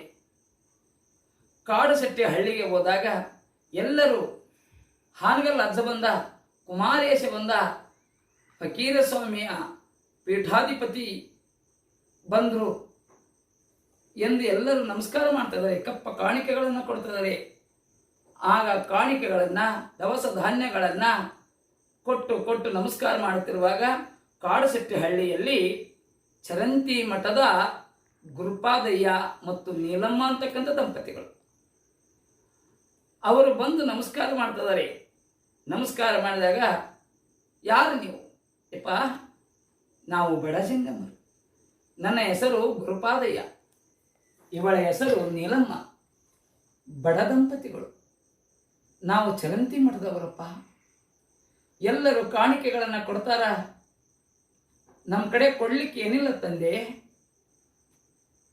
ಮತ್ತು ನನಗೆ 2 ಮಕ್ಕಳದವು, 2 ಮಕ್ಕಳಿಗೆ ಕಣ್ಣಿಲ್ಲ, ಬುದ್ಧಿ. ಹೌದಾ? ಅವ್ರ ಹೆಸರೇನ್ರಿಪ್ಪ? ಒಬ್ಬವನ ಹೆಸರು ಗುರುಬಸವಯ್ಯ, ಸಣ್ಣ ಹುಡುಗನ ಹೆಸರು ಗದಿಗೆಯ್ಯ. ಹೌದಾ? ಏನು ಮಾಡ್ತಾರವರು? ಯಪ್ಪ, ನಿಜಗುಣರ ಪದಗಳನ್ನು ತಪ್ಪಡಿ ಬಾರಿಸುವಂತ ಹಾಡ್ತಾರೆಪ್ಪ. ಆ ಊರಿನ ಗೌಡ್ರು ಕೂಡ ಹೇಳ್ತಾರೆ, ಬಹಳ ಚಂದ ಹಾಡ್ತಾರೆ, ಕರ್ಕೊಂಡು ಬರ್ರಿ. ಆಗಿಂದ 2 ಮಕ್ಕಳನ್ನ ಕರ್ಕೊಂಡು ಬರ್ತಾರ. ಕರ್ಕೊಂಡು ಬಂದಾಗ 2 ಮಕ್ಕಳು ನಮಸ್ಕಾರ ಮಾಡ್ತಾವ ಹಂಗಲ್ಲ ಅಜ್ಜನ ಪಾದಕ್ಕೆ. ಅವ್ರಿಗೆ ಆಶೀರ್ವದಿಸಿ, ನಿಮ್ಮ ಹೆಸರು ಏನ್ರಿಪ್ಪ? ಕೈ ಮುಗಿದು, ಯಪ್ಪ ನನ್ನ ಹೆಸರು ಗುರುಬಸವಾರ್ಯ. ಇನ್ನೊಂದು ಮಗು, ಯಪ್ಪ ನನ್ನ ಹೆಸರು ಗದ್ದಿಗಾರ್ಯ. ಹಾಡ್ತೀರೇನ್ರು? ಹೌದ್ರಿಪ್ಪ. ಏನು ಹಾಡ್ತೀರಿ? ನಿಜಗುಣರ ಪದ ಹಾಡ್ತೀವಿ, ಪದ್ಯ ಹಾಡ್ತೀವಿ, ಹಾಡ್ರಿ. ಆಗ ತಪ್ಪಡಿ ಭಾಷೆ ಅಂತ ನಿಜಗುಣರ ಪದ್ಯ ನೋಡಲಾಗದೆ ದೇವ ನೋಡಲಾಗದೆ ಈ ಪದ್ಯವನ್ನು ಹಾಡಿಬಿಟ್ರೆ ಕೈಲಾಸದಲ್ಲಿರ್ತಕ್ಕಂಥ ಪರಮಾತ್ಮ ಹೇಳ್ತಾ ಇದ್ದಾನೆ, ಅಲ್ಲಿ ಕಂಬಲ ಆಸ್ಪತ್ರೆಗೆ ಗಂಧರ್ವ ಗಾಯಕರಿಗೆ ಕಿನ್ನರ ಕಿಂಪುರುಷರಿಗೆ ಸರಿರೋ, ನಿಮ್ಮ ಗಾಯನ ನನಗೆ ಸರಿ ಬರುವುದು. ಅಲ್ಲಿ ಭೂಲೋಕದಲ್ಲಿ ಹಾನಗಲ್ ಕುಮಾರಜ್ಜನ ಮುಂದೆ 2 ಕುರುಡು ಮಕ್ಕಳು ಹಾಡ್ತಾವು, ಗುರುಬಸವಯ್ಯ ಗದ್ದಿಗೆಯ್ಯ. ಅವರು ಬಹಳ ಚಂದ ಹಾಡ್ತಾರೆ ಅಂತಂದೇಳಿ ಪರಮಾತ್ಮನು ಕೂಡ ಅವ್ರ ಪದ ಕೇಳಿದಂತೆ. ಅಷ್ಟು ಒಳ್ಳೆಯ ರೀತಿಯಲ್ಲಿ ಹಾಡಿದರು. ಆಗ ಹಾನಗಲ್ ಅಜ್ಜ ಸಂತೋಷಗೊಂಡು, ಗುರುಪಾದಯ್ಯ, ನೀಲಮ್ಮ, ನೀವು ಏನು ಕೊಡೋದು ಬೇಕಾಗಿಲ್ಲ, ಈ 2 ಕುರುಡು ಮಕ್ಕಳಂತಿರಲ್ಲ, ಈ ಅಂಧ ಮಕ್ಕಳು ನನ್ನ ಮಜ್ಜೋಳಿಗೆ ಹಾಕಿಬಿಡ್ರಿ. ಆಗ ನೀಲಮ್ಮ ದುಃಖವನ್ನು ಮಾಡ್ತಾಳೆ. ಯಾಕಂದರೆ 9 ತಿಂಗಳ ಹೊಟ್ಟೆಯಲ್ಲಿ ಇಟ್ಟುಕೊಂಡು ಹೊತ್ತು ಹೆತ್ತು ತುಟ್ಟಿಟ್ಟು ಸಾಕಿ ಸಲಹಿದ ನೀಲಮ್ಮ. ಹಾನಗಲ್ ಅಜ್ಜಂತನ, ಯವ್ವ ನಿನಗೆ ದುಃಖ ಆಗುತ್ತಂದ್ರೆ ನೀನು ಕೊಡೋದು ಬೇಡ. ಇಲ್ರಿ ಅಪ್ಪ, ಒಪ್ಪಿಸ್ತೀವಿ. ನಿಮ್ಮ ಮಕ್ಕಳನ್ನ ಕರ್ಕೊಂಡು ಹೋಗಿ ನಾವು ಹಾಗೆ ಬಿಡೋದಿಲ್ಲ, ಅವರಿಗೆ ಒಳ್ಳೆಯ ವಿದ್ಯೆ ಕಲಿಸ್ತೀವಿ, ಬುದ್ಧಿವಂತರನ್ನು ಮಾಡ್ತೀವಿ, ಈ ಮಕ್ಕಳಿಗೆ ಸಂಗೀತ ವಿದ್ಯೆ ಕಲಿಸ್ತೀವಿ. ಮುಂದೆ ಇವರಿಂದ 100 ಅಂಧ ಅನಾಥ ದೀನ ದಲಿತ ಬಡ ಮಕ್ಕಳಿಗೆ ವಿದ್ಯೆಯನ್ನು ಕೊಡಿಸ್ತೀವಿ, ಈ ಮಕ್ಕಳನ್ನು ಉದ್ಧಾರ ಮಾಡ್ತೀವಿ. ಆಗ ತಕ್ಷಣವೇ ತಂದೆ ತಾಯಿಗಳು ಒಪ್ಕೊಳ್ತಾ ಇದ್ದಾರೆ, ಆ ಊರಿನ ಗೌಡರು ಕೂಡ ಒಪ್ಕೊಳ್ತಾ ಇದ್ದಾರೆ. ಹಾನಗಲ್ ಅಜ್ಜನ ಜೋಳಿಗೆಯಲ್ಲಿ ಗದಿಗೆಯ ಗುರುಬಸಯ್ಯನನ್ನು ಹಾಕಿಬಿಟ್ರು. ಆಗ ನಾವು ಬಂದ ಭಿಕ್ಷೆ ಸಾರ್ಥಕವಾಯಿತು ಅಂತಂದೇಳಿ ಆ ಗದ್ದಿಗಯ್ಯ ಗುರುಬಸವಯ್ಯನನ್ನು ಕರ್ಕೊಂಡು ಹಾನಗಲ್ಲ ಮಠಕ್ಕೆ ಹೋದರು. ಜಾತ್ರೆ ಎಲ್ಲ ಮುಗಿದ ನಂತರ ಆ ಮಕ್ಕಳಿಗೆ ಸಂಗೀತ ಕಲಿಸ್ತಾ ಇದ್ದಾರೆ. ಆಗ ಕರೀಂ ಖಾನ್ ಅವರನ್ನು ಕರೆಸಿ ಅವರಿಗೆ ತಿಂಗಳಿಗೆ 200 ರೂಪಾಯಿ ಸಂಬಳವನ್ನು ಕೊಡ್ತಾ ಇದ್ದಾರೆ ಮತ್ತು ಊಟ ವಸತಿಯನ್ನು ಕೊಟ್ಟು ಸಂಗೀತ ಕಲಿಸಿದರು, ಕರ್ನಾಟಕಿ ಸಂಗೀತ. ಅದೇ ರೀತಿಯಲ್ಲಿ 8 ವರ್ಷದಲ್ಲಿ ಕಲಿತರು. ಮುಂದೆ ಹಿರಿಯ ಹುಡುಗ ಗುರುಬಸವಾರ್ಯ. ಆಗ ಯಾರೋ ಭಕ್ತರ ಮನೆಯಲ್ಲಿ ಭಿನ್ನಕ್ಕೆ ಹೋದಾಗ ಪ್ರಸಾದ ಮಾಡಿ ಮಾವಿನ ಹಣ್ಣನ್ನು ತಿಂತಾ ಇದ್ದಾರೆ. ಆ ಮಗು ಕಾಲರಕ್ಕೆ ತುತ್ತಾಗಿ ತೀರಿ ಹೋದ. ಲಿಂಗೈಕ್ಯನಾದ ದುಃಖವನ್ನು ಮಾಡ್ತಾ ಇದ್ದಾರೆ. ಆಗ ಗುರುಬಸವಾರ್ಯ ಪಂಚಾಕ್ಷರಿ, ಅವರ ಮೊದಲನೇ ಹೆಸರು ಗದ್ದಿಗಯ್ಯ. ಆಗ ಗದ್ದಿಗಯ್ಯ ಅಣ್ಣ ಅಣ್ಣ ಅಣ್ಣ ಅಂತಿದ್ದಾನೆ. ನನ್ನ ಅಣ್ಣ ಯಾಕೆ ಮಾತಾಡೋಲ್ಲ? ಆಗ ನೋಡ್ತಾ ಇದ್ದಾನೆ, ಶರೀರ ಎಲ್ಲ ತಣ್ಣಗಾಗೈತೆ. ಅಯ್ಯೋ, ನನ್ನ ಅಣ್ಣ ಶರೀರ ತಣ್ಣಗಾಗೈತಲ್ಲ. ಆಗ ಎಲ್ಲ ಹಿರಿಯರಿಗೆ ಹೇಳ್ತಾ ಇದ್ದಾರೆ. ಹಾಗೆಲ್ಲ ಅಜ್ಜ ಓಡಿ ಬಂದು ನೋಡ್ತಾ ಇದ್ದಾರೆ. ನೋಡಿ ಗದ್ದಿಗಯ್ಯ, ನಿನ್ನ ಅಣ್ಣ ಎಲ್ಲರನ್ನ ಬಿಟ್ಟು ಹೋದಪ್ಪ, ನಮಗೂ ಕೂಡ ದುಃಖ ಆಗಿದೆ ಎಂದು ಅಳ್ತಾ ಇದ್ದಾರೆ. ನನ್ನ ಅಣ್ಣನನ್ನು ಬಿಟ್ಟು ನಾನು ಇರಲಾರೆ. ಇಲ್ಲ ಗದ್ದಿಗಯ್ಯ, ಚಿಂತೆಯನ್ನು ಮಾಡಬೇಡ. ನಿನ್ನ ಅಣ್ಣ ಹಾಗೆ ಹೋಗಿಲ್ಲ, ಸಮಾಜದ 12,000 ರೂಪಾಯಿ ಋಣವನ್ನು ತೀರಿಸದೆ ಹೋಗಿದ್ದಾನೆ. ಚಿಂತೆಯನ್ನು ಮಾಡಬೇಡ. ಮುಂದೆ ಇದೇ ಹಾನಗಲ್ ತಾಲೂಕಿನೊಳಗೆ ದೇವರ ಹೊಸಪೇಟೆಯಲ್ಲಿ ನಿನ್ನ ಪಟ್ಟದ ಶಿಷ್ಯನಾಗಿ ಪುಟ್ಟಯ್ಯನಾಗಿ ಹುಟ್ಟಿ ಪುಟ್ಟರಾಜನಾಗಿ ಪುಟ್ಟರಾಜ ಗವಾಯಾಗಿ ಮೆರಿತಾ ಇದ್ದಾನೆ. ನಿನ್ನ ಪಟ್ಟದ ಶಿಷ್ಯನಾಕಣ, ಚಿಂತೆಯನ್ನು ಮಾಡಬೇಡ ಅಂತಂದೇಳಿ ಆ ಸಮಾಧಾನ ಪಡಿಸಿ ಗುರುಬಸವಾರ್ಯನ ಶವ ಸಂಸ್ಕಾರವನ್ನು ಮಾಡಿ ಮುಂದೆ ಗದ್ದಿಗಾರಿಯ ಚಿಂತೆಯನ್ನು ಮಾಡ್ತಾ ಇದ್ದಾನೆ. ಹೀಗೆ ಈ ಮಗು ಇಲ್ಲೇ ಇದ್ದರೆ ಚಿಂತಾಕ್ರಾಂತನಾಗ್ತಾ ಇದ್ದಾನೆ ಅಂತಂದೇಳಿ ಮೈಸೂರಿಗೆ ಕಳಿಸ್ತಾ ಇದ್ದಾರೆ. ಅಲ್ಲಿ ವೆಂಕಟರಮಣ ಅವರ ಕೈಯಲ್ಲಿ ಸಂಗೀತ ಸಕಲ ವಾದ್ಯವನ್ನು ಕಲೀಲಿಕ್ಕೆ ಕಳಿಸ್ತಾ ಇದ್ದಾರೆ. ಕರ್ನಾಟಕೀಯ ಸಂಗೀತವನ್ನು ಕಲಿಯುವಾಗ ದಿನನಿತ್ಯಲು ಮನೆ ಮನೆಗೆ 5 ಮನೆಯ ಭಿಕ್ಷೆ. ಎಲ್ಲ ಗೆಳೆಯರಿಗೆ ಬಂದ ಭಿಕ್ಷೆಯನ್ನು ಆ ಕಜ್ಜಾಯನ್ನು ಕೊಟ್ಟು ತಾನು ಇದ್ದರೆ ಉಣಬೇಕು, ಇಲ್ಲದಿದ್ದರೆ ಉಪವಾಸ ಇರಬೇಕು. ಅಳಸಿದ ಊಟವನ್ನೇ ಊಟ ಮಾಡ್ತಾ ಇದ್ದ ಗದಿಗೆಯ. ಹಾಗೆ ಕಷ್ಟದಲ್ಲಿಯೇ ಜೀವನವನ್ನು ಕಳೀತಾ ಎಲ್ಲ ವಿದ್ಯೆಯನ್ನು ಕಲಿತು. ಮುಂದೆ ಹಾನಗಲ್ಲ ಮಠಕ್ಕೆ ಬಂದಾಗ ಹಿಂದೂಸ್ತಾನಿ ಸಂಗೀತ ಕಲಿಬೇಕು. ಹಾಗೆ ಮಿರಜ್ದ ನೀಲಕಂಠ ಭುವಾ, ಮಿರ್ಜಿ ನೀಲಕಂಠ ಭುವಾ ಅವರನ್ನು ಕರೆಸಿ ಹಿಂದೂಸ್ತಾನಿ ಸಂಗೀತ. ಹಾಗೆ ಒಳ್ಳೆಯ ವಿದ್ಯಾವಂತ ಪಂಡಿತರಾದರು. ಸಂಗೀತದಲ್ಲಿ ಉಭಯಗಾಯನ ವಿಶಾರದರಾದರು. ಕರ್ನಾಟಕಿ ಸಂಗೀತದಲ್ಲಿ ವಿಶಾರದ, ಹಿಂದೂಸ್ತಾನಿ ಸಂಗೀತದಲ್ಲಿ ವಿಶಾರದ. ಇನ್ನು ಗದ್ದಿಗೆಯನನ್ನು ಪರೀಕ್ಷೆ ಮಾಡಬೇಕೆಂದಾಗ ಆಗ 1904ರಲ್ಲಿ ಬಾಗಲಕೋಟೆಯಲ್ಲಿ ವೀರಶೈವ ಮಹಾಸಭೆ ಕರೆದಿತ್ತು. ಅದರೊಳಗೆ ಸಂಗೀತಗಾರರ ಸಭೆಯೂ ಕೂಡ ಇತ್ತು. ಆಗ ಎಲ್ಲ ದೊಡ್ಡ ದೊಡ್ಡ ಸಂಗೀತಗಾರರನ್ನು ಕರೆಸ್ತಾ ಇದ್ದಾರೆ. ಅದರಲ್ಲಿ ಗದ್ದಿಗೆಯನ ಸಂಗೀತವನ್ನು ಕೂಡ ಇಟ್ಟಿದ್ದಾರೆ. ಎಲ್ಲರೂ ಹಾಡ್ತಾ ಇದ್ದಾರೆ. ಕೊನೆಗೆ ಗದ್ದಿಗೆಯನ ಸಂಗೀತ. ಆಗ ಗದ್ದಿಗೆಯ ಎಲ್ಲರಿಗಿಂತಲೂ ಮಿಗಿಲಾಗಿ ಹಾಡಿದ.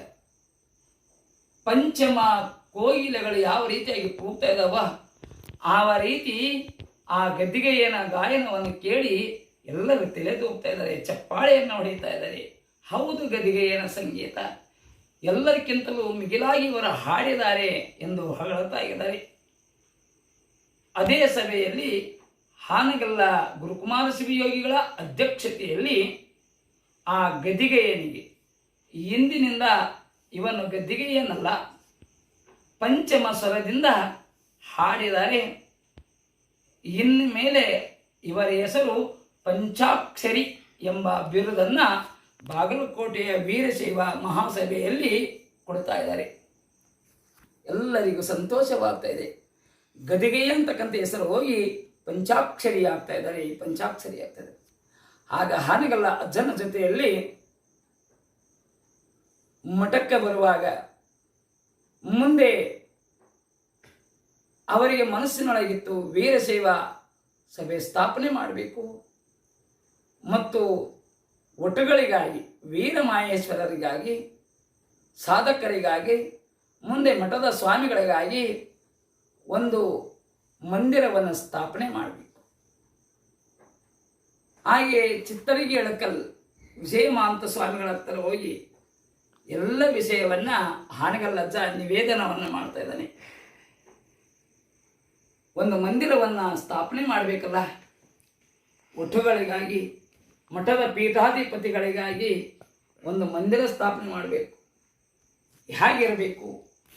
ಅಲ್ಲಿ ಗುಡ್ಡ ಗವ್ವರ ಇರಬೇಕು, ಗಿಡ ಗಂಟೆಗಳಿರಬೇಕು, ನದಿ ಹರಿತಾ ಇರಬೇಕು, ಅನೇಕ ಪ್ರಾಣಿ ಪಕ್ಷಿಗಳು ಮಂಗಗಳು ಕೂಡ ಇರ್ತಿರಬೇಕು, ಸುಂದರವಾದ ವಾತಾವರಣ ಇರಬೇಕು, ನಿರ್ಜರವಾಗಿರ್ತಕ್ಕಂಥ ಪ್ರದೇಶ ಇರಬೇಕು.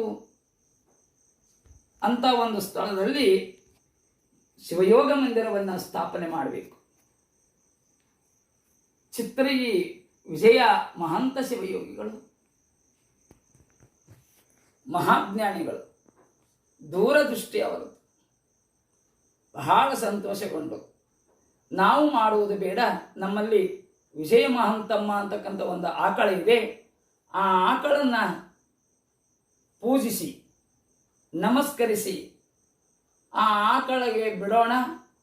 ಆ ಆಕಳು ಎಲ್ಲಿ ಸಗಣಿಯನ್ನು ಹಾಕಿ ಮೂತ್ರ ವಿಸರ್ಜನೆ ಮಾಡ್ತಾ ಇದೆ ಅಲ್ಲೇ ಶಿವಯೋಗ ಮಂದಿರ ಸ್ಥಾಪನೆ ಮಾಡೋಣ. ಎಲ್ಲರಿಗೂ ಸಂತೋಷವಾಯಿತು. ಒಂದು ದಿನ ಚಿತ್ರಗಿ ವಿಜಯಮಾನ್ ಸ್ವಾಮಿಗಳು, ಕುಮಾರಸ್ವಾಮಿಗಳು, ಅನೇಕ ಹರಗುರುಚರ ಮೂರ್ತಿಗಳು ಚಿತ್ರಗಿ ಎಳಕಲ್ ವಿಜಯ ಮಹಂತ ಸ್ವಾಮಿಗಳ ಮಠದಲ್ಲಿ ಮಹಂತಮ್ಮ ಅಂತಕ್ಕಂಥ ಒಂದು ಆಕಳಿಗೆ ಪೂಜಿಸಿ ಬೇಡ್ತಾ ಇದ್ದಾರೆ, ಹೇ ಮಹಂತಮ್ಮ, ಒಟುಗಳಿಗಾಗಿ, ಸಾಧಕರಿಗಾಗಿ ಶಿವಯೋಗ ಮಂದಿರ ಸ್ಥಾಪನೆ ಮಾಡ್ತಾ ಇದ್ದೇವೆ. ಒಳ್ಳೆಯ ಜಗವನ್ನು ಹುಡುಕಿ ನೀನು ಎಲ್ಲಿ ಮೂತ್ರ ವಿಸರ್ಜನೆ ಮಾಡಿ ಸಗಣಿ ಹಾಕ್ತಿ ಅಲ್ಲಿಯೇ ಶಿವಯೋಗ ಮಂದಿರ ಸ್ಥಾಪನೆ ಆಗ್ತಾ ಇದೆ ಅಂತಂದೇಳಿ ಆ ಆಕಳಿಗೆ ನಮಸ್ಕಾರ ಮಾಡ್ತಾ ಇದ್ದಾರೆ. ನಮಸ್ಕಾರ ಮಾಡಿ ಮಠದಿಂದ ಆಕಳನ್ನು ಬಿಡ್ತಾ ಇದ್ದಾರೆ. ಮುಂದೆ ಮುಂದೆ ಆಕಳು, ಹಿಂದೆ ಹಿಂದೆ ಚಿತ್ರಗಿ ವಿಜಯಮಾಂತ ಸ್ವಾಮಿಗಳು, ಕುಮಾರಸ್ವಾಮಿಗಳು, ಅನೇಕ ಭಕ್ತ ಸಮೂಹ ಹೋಗ್ತಾ ಇದ್ದಾರೆ. ಕಾಡು, ನಾಡು, ಬೆಟ್ಟ, ಗುಡ್ಡ, ಗವ್ವರ ಎಲ್ಲ ಸಂಚಾರ ಮಾಡ್ತಾ ಮಾಡ್ತಾ ಮಾಡ್ತಾ ಆ ಆಕಳು ಎಲ್ಲಿಗೆ ಬರ್ತಾ ಇದೆ ಅಂದರೆ ನಂದಿಕೇಶ್ವರ, ಮತ್ತೊಂದು ಕಡೆ ಮಾಕೂಟ, ಇನ್ನೊಂದು ಕಡೆ ಬಾದಾಮಿಯ ಬನಶಂಕರಿ ಮತ್ತು ಪಟ್ಟದಕಲ್ಲು ಎಲ್ಲರ ನಡುವೆ ದಟ್ಟವಾಗಿರ್ತಕ್ಕಂಥ ಕಾಡು. ಅಲ್ಲಿ ಆ ಮಾಂತಮ್ಮ ಅಂತಕ್ಕಂಥ ಆಕಳು ಮೂತ್ರ ವಿಸರ್ಜನೆಯನ್ನು ಮಾಡಿ ಸಗಣಿಯನ್ನು ಎಲ್ಲರ ಚಪ್ಪಾಳೆಯನ್ನು ಹೊಡೆದು ಜೈ ಜೈಕಾರ ಮಾಡ್ತಾ ಇದ್ದಾರೆ. ಅಲ್ಲಿ ಸುತ್ತಮುತ್ತಲ ಬಗಳ್ಳಿ, ಅದೇ ರೀತಿಯಲ್ಲಿ ಸುತ್ತಮುತ್ತಲು ಗುಡ್ಡ, ಗವ್ವರ, ಗಿಡ, ಬಳ್ಳಿ, ಮರಗಳು ತುಂಬಿರ್ತಕ್ಕಂಥವು ದೊಡ್ಡವಾಗಿರ್ತಕ್ಕಂಥ ಅರಣ್ಯ, ಯಾರು ಬರದೇ ಇರತಕ್ಕಂಥ ನಿರ್ಜರ ಪ್ರದೇಶ. ಅಲ್ಲಿ ಮಲಾಪಹಾರಿ ಹರಿತಾ ಇದ್ದಾಳೆ ಹೊಡಿ. ಆಗ ಎಲ್ಲರಿಗೂ ಸಂತೋಷವಾಯಿತು. ಕೆಲವೊಂದಿಷ್ಟು ಜನ ಅಂತಾರ, ಇಲ್ಲಿ ಯಾರು ಬರಂಗಿಲ್ಲ, ಅತ್ತ ಕಡೆ ಬಾದಾಮಿ ಬನಶಂಕರಿ ದೂರ, ಇತ್ತ ಕಡೆ ಮಾಕೂಟ ಪಟ್ಟದಕಲ್ಲು ದೂರ, ಇತ್ತ ಕಡೆ ಮಂಗಳಗುಡ್ಡನೂ ಕೂಡ ದೂರ. ಮತ್ತು ಇಂಥ ದಟ್ಟವಾಗಿರ್ತಕ್ಕಂಥ ಅರಣ್ಯದೊಳಗ ಮಠ ಆದ್ರೆ ಇಲ್ಲಿ ಯಾರು ಬರಬೇಕು? ಆಗ ಇಳಕಲ್ಲು ಮಾನಸ್ವಾಮಿಗಳು ಹೇಳ್ತಾರ, ಈ ಮಾಂತಮ್ಮ ಮೂತ್ರ ವಿಸರ್ಜನೆ ಮಾಡಿ ಮಲ ವಿಸರ್ಜನೆ ಮಾಡಿದೆ, ಇಲ್ಲೇ ಶಿವಯೋಗ ಮಂದಿರ ಅಂತ ಹಠ ಹೇಳಿದ್ರು. ಆಗ ಎಲ್ಲ ಭಕ್ತರು ಒಪ್ಪಿಕೊಂಡು ಡಬ್ಬಗಳಿಯನ್ನು ಕಡಿತಾ ಇದ್ದಾರೆ. ಅಲ್ಲಿ ಒಂದು ಗದ್ದಿಗೆ ಇತ್ತು. ಇದು ಯಾವ ಗದ್ದಿಗೆ ಅಂತಂದೇಳಿ ಅಲ್ಲಿ ಮುದುಕನಿಗೆ ಕೇಳ್ತಾ ಇದ್ದಾರೆ. ಓರ್ವ ಮುದುಕನಿಗೆ ಇದು ಕೊಟ್ಟೂರು ಬಸವೇಶ್ವರ ಗದ್ದಿಗೆ. ಎಲ್ಲರಿಗೆ ಸಂತೋಷ ಆಯ್ತು. ನೋಡ್ರೇನೋ ಕುಮಾರೇಶ, ನೋಡ್ರಿ ಇದು ಕೊಟ್ಟರೂ ಬಸವ ಕೊಡದಿದ್ರೂ ಬಸವ, ಕೊಟ್ಟೂರು ಬಸವೇಶ್ವರರ ಗದ್ದಿಗೆ ಇದು ಅಂತಂದೇಳಿ ಕೊಂಡಾಡ್ತಾ ಇದ್ದಾರೆ. ಆಗ ಅಲ್ಲೊಂದು ಶಿಲೆ ಇತ್ತು, ಲಿಪಿ. ಆ ಲಿಪಿಯನ್ನ ತೆಗೆದುಕೊಂಡು ಹೋಗಿ ಬಾಗಲಕೋಟೆಯ ಶೆಟ್ರ ಮನೆಯಲ್ಲಿ ಇಟ್ಟಿತ್ತು. ಒಂದು ದಿನ ಆ ಸುದ್ದಿ ಇಳಕಲ್ ವಿಜಯ ಮಾನಸ್ವಾಮಿಗಳು ಗೊತ್ತಾಗ್ತಾ ಇದೆ. ಆ ಶೆಟ್ಟರ ಮನೆಯಲ್ಲಿ ಹೋಗಿ ಆ ಲಿಪಿಯನ್ನು ಓದ್ತಾ ಇದ್ದಾರೆ.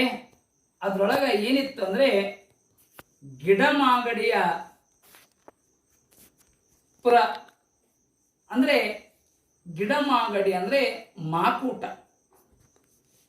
ಪಟ್ಟದ ಕಲ್ಲು, ಎಲ್ಲ ಗಿಡ ಮರ ಬೆಟ್ಟಗಳು ತುಂಬಿರ್ತಕ್ಕಂಥದ್ದು ಮತ್ತು ಮಂಗೆಗಳ ಅಲೆದಾಟ ಜಾಸ್ತಿ ಇತ್ತು ಅಂತ ಗಿಡಮಾಗಡಿಯ ಪುರದಲ್ಲಿ.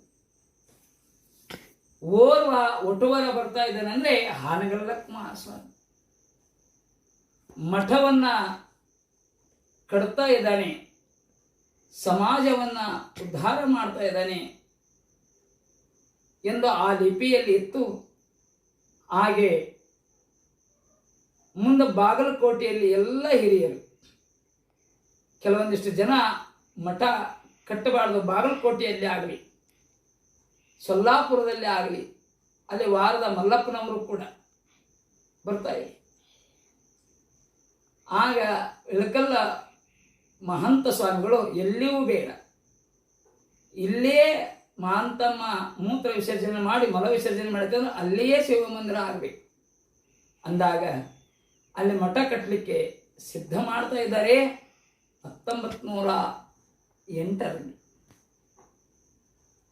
ಆಗ ಮಠವನ್ನ ಕಟ್ಟುವಾಗ ಆ ಮಠವನ್ನ ನೋಡಿ ಇಳಕಲ್ ಮಾನಸ್ವಾಮಿಗಳಂತಾರ, ಇದು ಕಟ್ಟಡ ಸರಿಯಾಗಿಲ್ಲ, ನಾನೇ ಕಟ್ಟಿಸಿಕೊಡ್ತಾ ಇದ್ದೇನೆ ಈ ಕಟ್ಟಡವನ್ನು ಅಂತಲೇ ಪುನಃ ಕೆಡವ್ತಾ ಇದ್ದಾರೆ. ಇದರ ವೆಚ್ಚ ಎಷ್ಟು ಬಂದರೂ ಕೂಡ ನಾನೇ ಭರಿಸಿ ಕಟ್ತಾ ಇದ್ದಾನೆ. ಪುನಃ ಅಲ್ಲಿ ಶಿವಯೋಗ ಮಂದಿರವನ್ನ ಕಟ್ಟಲಿಕ್ಕೆ ಪ್ರಾರಂಭ ಮಾಡ್ತಾರೆ. ಹೊಲ ಬೇಕಾಗಿದೆ. ಮಂಗಳಗುಡ್ಡದವರು ಅವರ ಹೊಲವನ್ನು ಕೇಳ್ತಾ ಇದ್ದಾರೆ. ಆಗ ಒಬ್ಬರು ಕೊಡಲಿಕ್ಕೆ ಸಿದ್ಧ ಇದ್ದಿಲ್ಲ. ತಕ್ಷಣವೇ ಅವರಿಗೆ ಬಾಗಲಕೋಟೆಯ ನ್ಯಾಯಾಲಯದಲ್ಲಿ ಆ ಹೊಲ ಹೋಗುವಂಥ ಪರಿಸ್ಥಿತಿ ಬಂದಾಗ ಪುನಃ ಅವರು ಹೊಲವನ್ನು ಕೊಡ್ತಾ ಇದ್ದಾರೆ. ಒಂದು ಕಡೆ ಲಿಂಗ ಮುದ್ರಿಕಲ್ ಆಗ್ತಾ ಇದ್ದಾರೆ, ಇನ್ನೊಂದು ಕಡೆ ಮಠವನ್ನು ಕಟ್ತಾ ಇದ್ದಾರೆ. ಕುಮಾರೇಶ 1908ರಲ್ಲಿ ಮಠ ಸ್ಥಾಪನೆ ಆಯಿತು. ಇನ್ನೊಂದು ಕಡೆ ಒಟುಗಳಿಗಾಗಿ ವಿದ್ಯೆಯನ್ನು ಕಲೀಲಿಕ್ಕೆ ಮಲಾಪಹಾರಿ ಮೇಲಮಠ, ಅಂದರೆ ಅಲ್ಲಿ ಎಷ್ಟೇ ಹೊಳೆ ಹರಿದರೂ ಕೂಡ ಸಪ್ಪಳ ಆಗುವುದಿಲ್ಲ. ಮಲಾಪಹಾರಿ ಸಪ್ಪಳ ಮಾಡದಂತೆ ನಿಧಾನವಾಗಿ ಹರಿತಾ ಇದ್ದಾರೆ. 12 ವರ್ಷದ ಒಳಗಿರ್ತಕ್ಕಂಥ ಮಕ್ಕಳಿಗೆ ಒಟುಗಳೆಂದು, 12 ವರ್ಷದ ಮೇಲಿರ್ತಕ್ಕಂಥ ಹುಡುಗರಿಗೆ ವಿದ್ಯಾರ್ಥಿಗಳಿಗೆ ಸಾಧಕರೆಂದು ನೇಮಿಸಿ ಆಗ ವಿದ್ಯೆಯನ್ನು ಕಲಿಸ್ತಾ ಇದ್ದಾರೆ.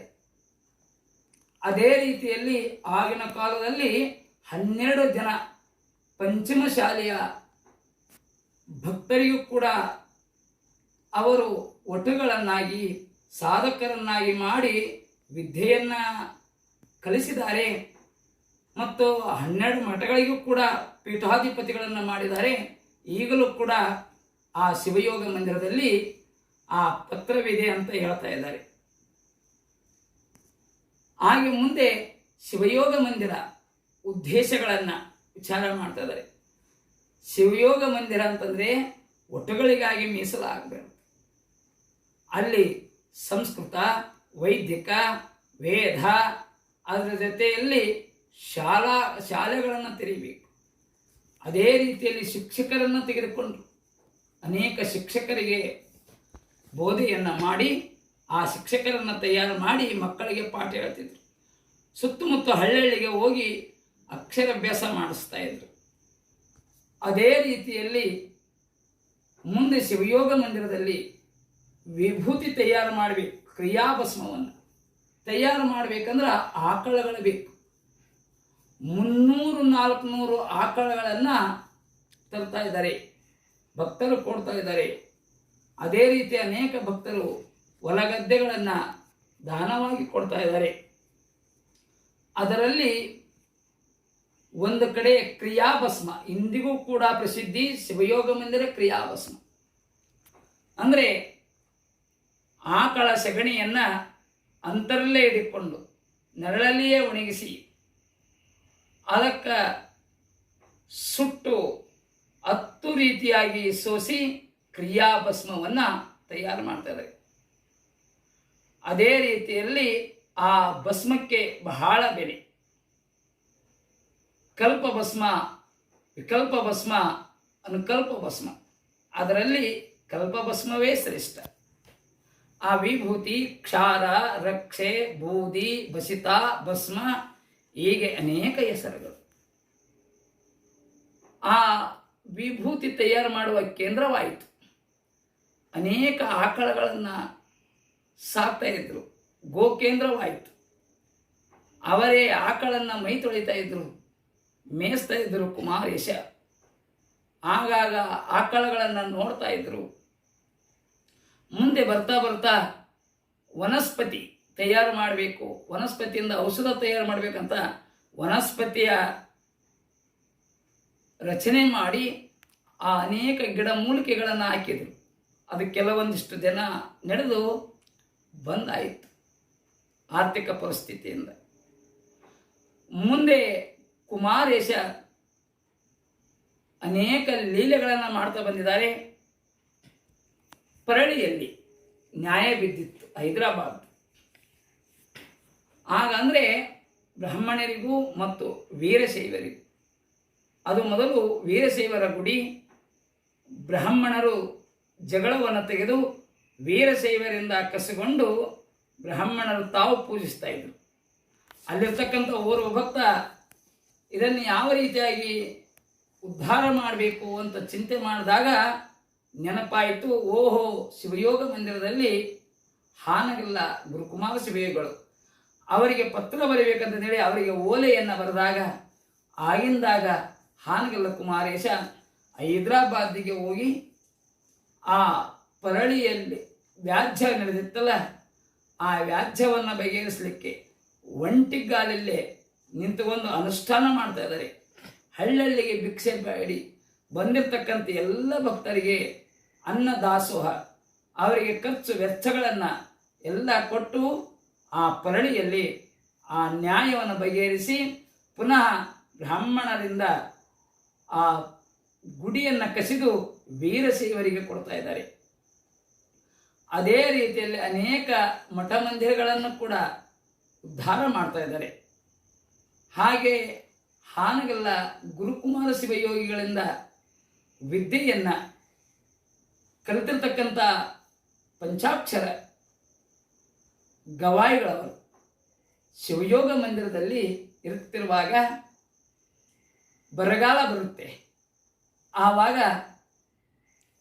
ಹಿರಿಯರ ಕಮಿಟಿಯ ಹಿರಿಯರು ಬಂದು ಹೇಳ್ತಾರೆ, ಹಾನಗಲ್ ಅಜ್ಜವರ ಬರಗಾಲ ಬಂದೈತಿ, ಕಣ್ಣಿಲ್ಲದ ಪಂಚಾಕ್ಷರಿ ಗವಾಯಿಗಳು ಮತ್ತು ಅವರ ಶಿಷ್ಯ ಪ್ರಶಿಷ್ಯರು ಹೆಚ್ಚೆಚ್ಚಾಗ್ತಾ ಬಂದಾರ, ಬರಗಾಲನ ಐತಿ, ಅವ್ರನ್ನ ತಮ್ಮ ಮನೆಗೆ ಕಳಿಸ್ರಂದಾಗ ಹಾನಗಲ್ ಅಜ್ಜ ಹೇಳ್ತಾನ, ಏನ್ರಿಪ್ಪ ಅವರಿಗೆ ಕಣ್ಣಿಲ್ದವರು ಅಂತಂದೇಳಿ ಕಡೆಗೆಣಿಸ್ತೀರೇನು?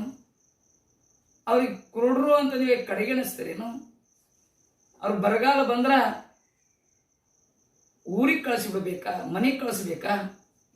ನೀವು ನಿಮ್ಮ ಮಕ್ಕಳು ಮನೆಯೊಳಗೆ ಇಟ್ಕೊಂಡಿರಲ್ಲ, ಆ ಮಕ್ಕಳನ್ನ ಮನೆಗೆ ಕಳಿಸ್ತೀರೇನು, ಬೇರೆ ಕಡೆ ಕಳಿಸ್ತೀರೇನು? ಹೀಗೆ ತಿಳಿಸಿ, ಏನಿಲ್ಲ, ನಮ್ಮ ಕಣ್ಣಿಲ್ಲದ ಪಂಚಾಕ್ಷರಿ ಅವರ ಶಿಷ್ಯ ಬಳಗ ಒಳ್ಳೆಯ ರೀತಿಯಾಗಿ ಬೆಳೆಯಲಪ್ಪ. ಆಗ ಹಿರಿಯರು ಒತ್ತಾಯ ಮಾಡ್ತಾ ಇದ್ದಾರೆ. ಅವರ ಬೆಳಗೆಲ್ಲ ಹೆಚ್ಚೆಚ್ಚಾಗ್ತಾ ಬಂದೈತಿ. ಮತ್ತೆ ಬರಗಾಲ ಬಂದಾಗ ಕರ್ಕೊಂಡು ಬರ. ಹಾನಗಲ್ ಅಜ್ಜ ಪಂಚಾಕ್ಷರಿ ಗವಾಯಿಗಳನ್ನ ಕರಿತಾ ಇದ್ದಾರೆ. ಕರೆದು ಹೇಳ್ತಾ ಇದ್ದಾರೆ, ಪಂಚಾಕ್ಷರಿ, ನೀನು ವಿದ್ಯೆಯನ್ನ ಕಲಿಸ್ಬೇಕು. ಕಣ್ಣಿಲ್ಲದ ಮಕ್ಕಳಿಗೆ, ಕಾಲಿಲ್ಲ ಮಕ್ಕಳಿಗೆ, ಅಂಧ, ಅನಾಥ, ದೀನ, ಬಡ, ಬಗ್ಗರಿಗೆ ವಿದ್ಯೆಯನ್ನು ಕಲಿಸು. ಮುಂದೆ ನಿಮ್ಮ ಶಿಷ್ಯರೆಲ್ಲ ಸಂಸಾರಿಕರಾಗ್ತಾರೆ. ಸಂಸಾರಿಕರ ಮಧ್ಯದಲ್ಲಿ ಸನ್ಯಾಸಿಗಳಿರಬಹುದು, ಸನ್ಯಾಸಿಗಳ ಮಧ್ಯದಲ್ಲಿ ಸಂಸಾರಿಕರು ಇರಬಾರದು.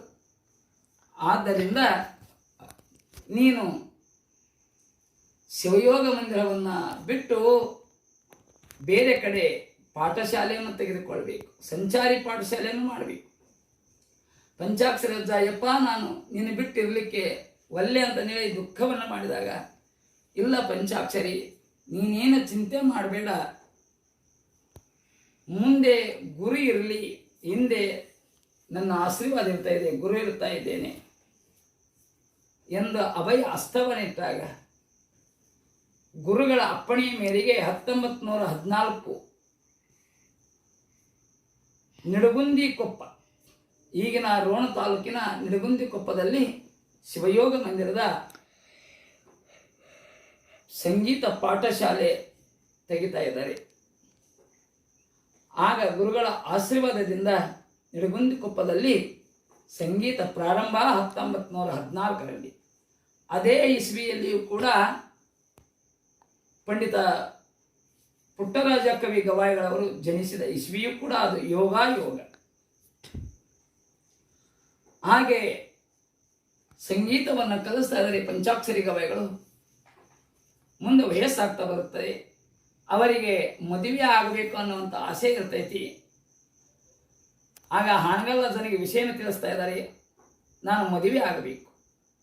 ಪಂಚಾಕ್ಷರಿ ಗವಾಯಿ, ನೀನು ಮದುವೆಯಾಗಿ 4 ಮಕ್ಕಳ ತಂದೆ ಆಗೋದಕ್ಕಿಂತಲೂ ಮದುವೆಯಾಗದೆ ಬ್ರಹ್ಮಚಾರಿಯಾಗಿ 100 ಮಕ್ಕಳ ತಂದೆಯಾಗು, 1000 ಮಕ್ಕಳ ತಂದೆಯಾಗು, ಎಲ್ಲರಿಗೂ ಸಂಗೀತ ವಿದ್ಯೆಯನ್ನು ನೀಡು ಅಂದಾಗ, ಇಲ್ಲ ನಾನು ಮದುವೆ ಆಗ್ತೀನಿ. ಆಯಿತು ಅಂತಂದೇಳಿ ಕನ್ಯಾ ಶೋಧನೆ ಮಾಡ್ತಾ ಇದ್ದಾರೆ.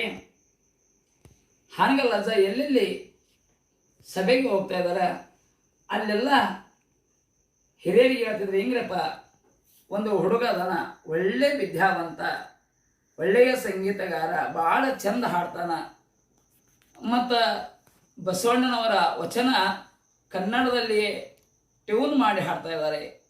ಅದೇ ರೀತಿಯಲ್ಲಿ ಮುಂಬೈಯಲ್ಲಿ ಅನೇಕ ತತ್ವ ಪದಗಳನ್ನು ಬಸವಣ್ಣನವರ ವಚನ ಹಾಡಿದ್ದಾನೆ.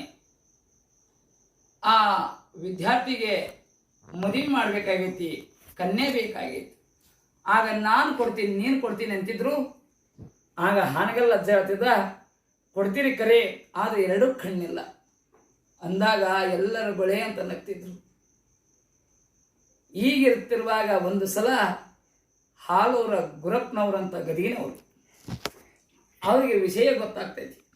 ಅವ್ರ ಮುಂದೆ ಹಾನಗಲ್ ಅಜ್ಜ ಹೇಳ್ತಾನ, ನಮ್ಮ ಪಂಚಾಕ್ಷರಿ ಗವಾಯಿಗಳಿಗೆ ಮದುವೆ ಮಾಡಬೇಕಂತ. ಬ್ಯಾಡ ಅಂತ ಎಷ್ಟು ಹೇಳ್ತೀನಿ, 4 ಮಕ್ಕಳ ತಂದೆ ಆಗೋದಕ್ಕಿಂತ 100 ಮಕ್ಕಳಿಗೆ ನೀನು ತಂದೆಯಾಗು ಅಂದರೂ ಕೂಡ ಕೇಳವಲ್ರು.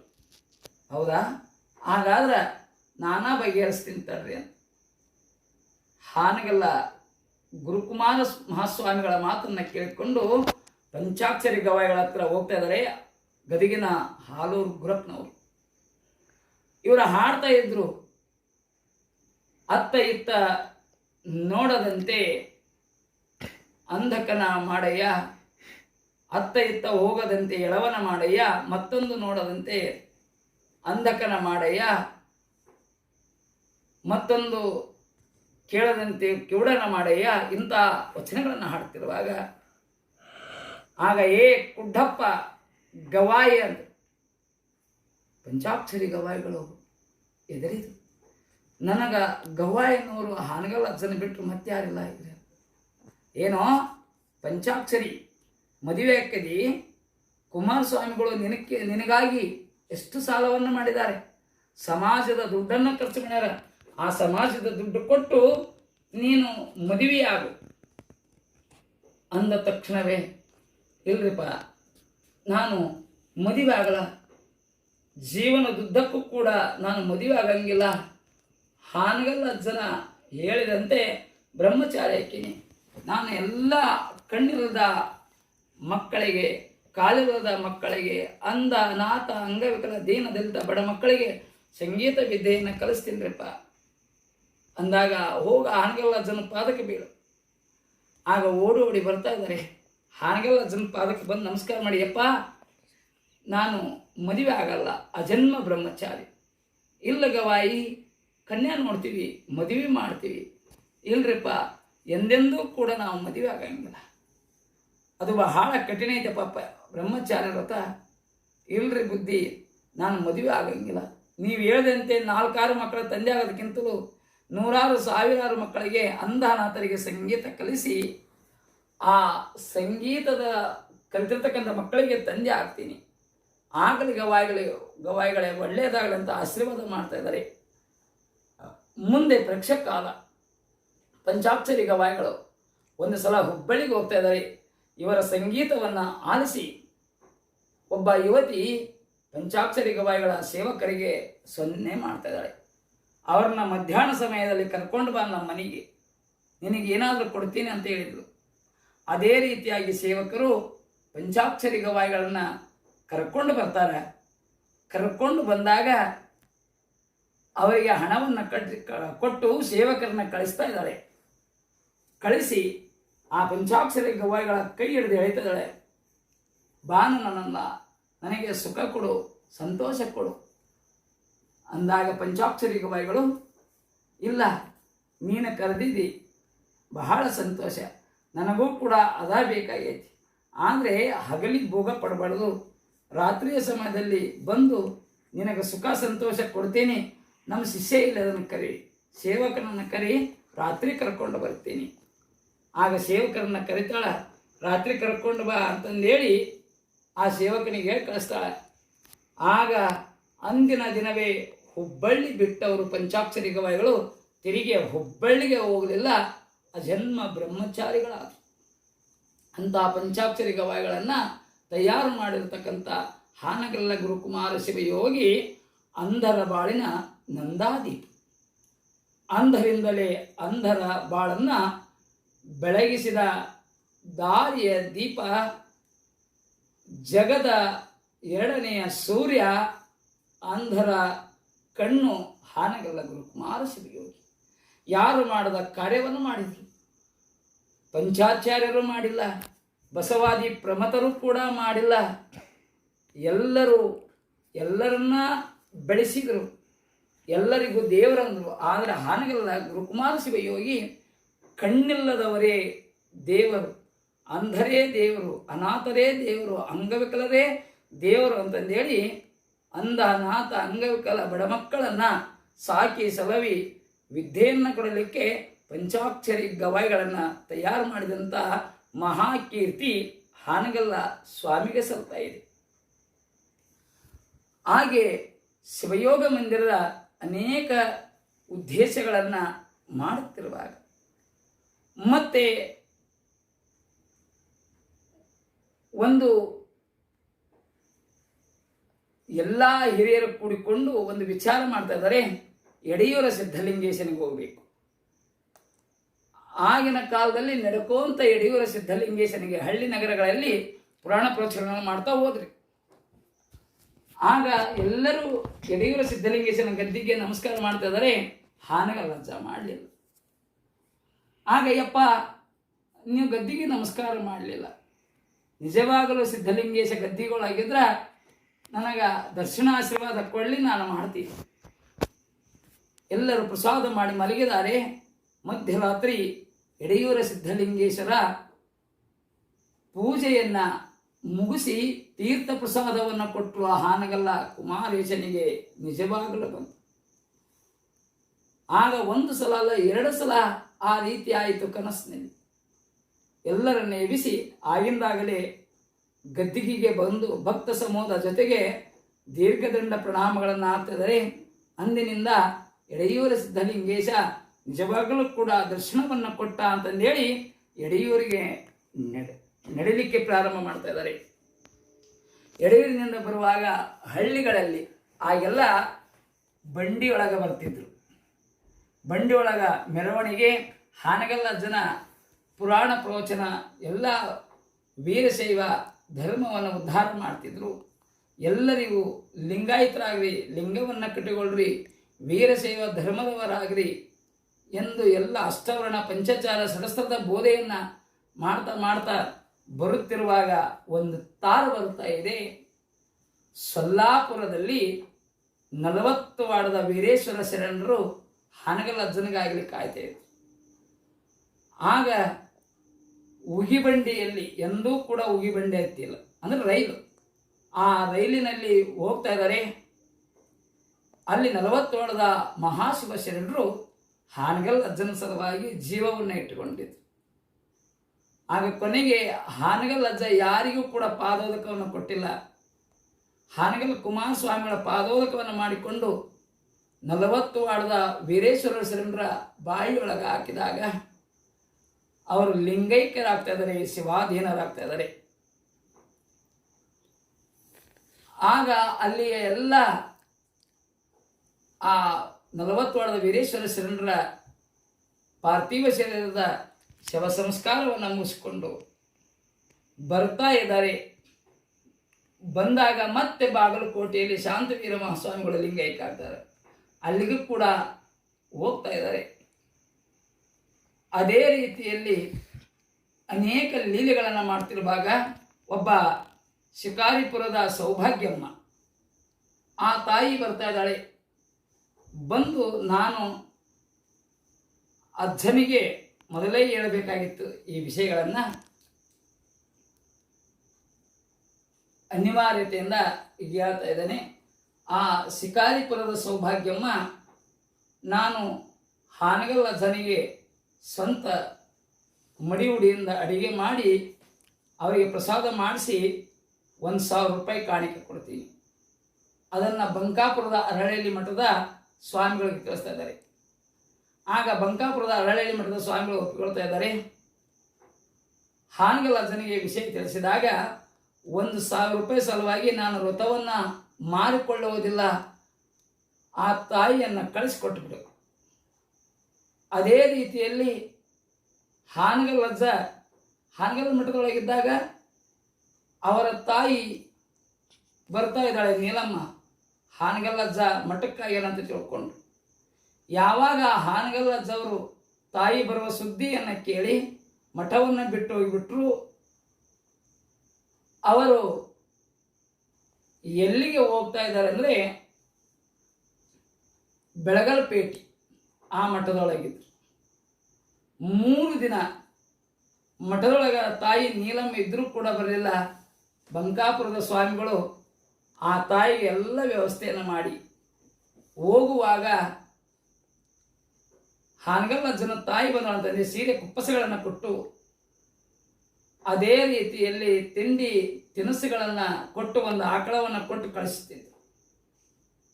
ಕಣ್ಣೀರನ್ನು ಹಾಕುತ್ತಾ ನನ್ನ ಮಗ ಆದನಂತ ಬಂದೆ, ಮಗ ಮುಖವನ್ನು ಕೂಡ ತೋರಿಸ್ಲಿಲ್ಲಲ್ಲ, ತಾಯಿಗೆ ಮುಖವನ್ನೂ ತೋರಿಸಿದಂಥ ವೈರಾಗ್ಯ ಮೂರ್ತಿ ಹಾನಗಲ್ ಅಜ್ಜ. ಹಾಗೆ ಆ ತಾಯಿ ತೆಗೆದುಕೊಂಡು ಹೋಗುವಾಗ ನಡುವೆ ಹಳ್ಳದಲ್ಲಿ ಆ ಬಂಡಿ ಬಿದ್ದು ಎಲ್ಲ ತಿಂಡಿ ತಿನಿಸುಗಳು ಹಳ್ಳದಲ್ಲೇ ಹರಿದೋಗ್ಬಿಟ್ರು. ಏನೊಂದು ಕೂಡ ಮುಟ್ಟಲಿಲ್ಲ, ಆಕಳೊಂದ ಉಳಿದಿತ್ತು. ಅಂಥ ವೈರಾಗ್ಯ ಮೂರ್ತಿ ಕುಮಾರಜ್ಜ. ಸಮಾಜ ಇದ್ದು ಯಾರಿಗೂ ಕೂಡ ಮುಟ್ಟಬಾರದು. ತಾಯಿ, ತಂದೆ, ಅಣ್ಣ, ತಮ್ಮ, ಅಕ್ಕ, ತಂಗಿ, ಬಂಧು ಬಳಗ ಯಾರೂ ಕೂಡ ಅವರ ಪೂರ್ವಾಶ್ರಮದ ಸಂಬಂಧನ ಬಿಟ್ಟು ಸಮಾಜವೇ ಉಸಿರು, ಸಮಾಜವೇ ಹಸಿರು, ಸಮಾಜದ ಮಕ್ಕಳೆಲ್ಲರೂ ನನ್ನವರು, ವಿಶ್ವ ಕುಟುಂಬಿ ಹಾನಗಲ್ಲ ಕುಮಾರೇಶ. ಈ ರೀತಿಯಲ್ಲಿರುತ್ತಿರುವಾಗ ಮತ್ತೋರ್ವ ಮಲ್ಕಾಪುರದ ಮಲ್ಲಯ್ಯ, ಅವರ ತಾಯಿಗೆ ಕಣ್ಣಿಲ್ಲ. ಆಗ ಹಾನಗಲ್ಲಜ್ಜನ ಹತ್ರ ಬಂದು, ಯಪ್ಪ ನನ್ನ ತಾಯಿ ಕಣ್ಣಿಲ್ಲ ಅಂತ ಬೇಡಿಕೊಂಡಾಗ ವಿಭೂತಿಯನ್ನು ಕೊಟ್ಟು ಆ ತಾಯಿಗೆ ಕಣ್ಣು ಕೊಡ್ತಾ ಇದ್ದಾರೆ. ಕಣ್ಣಿಲ್ಲದವರಿಗೆ ಕಣ್ಣನ್ನು ಕೊಟ್ಟವರು. ಅದೇ ರೀತಿಯಲ್ಲಿ ಮತ್ತೊಬ್ಬ ಬಸಪ್ಪ ಅಂತಕ್ಕಂಥ ಭಕ್ತ, ಅವರಿಗೆ ಮಕ್ಕಳಾಗಿರುವುದಿಲ್ಲ.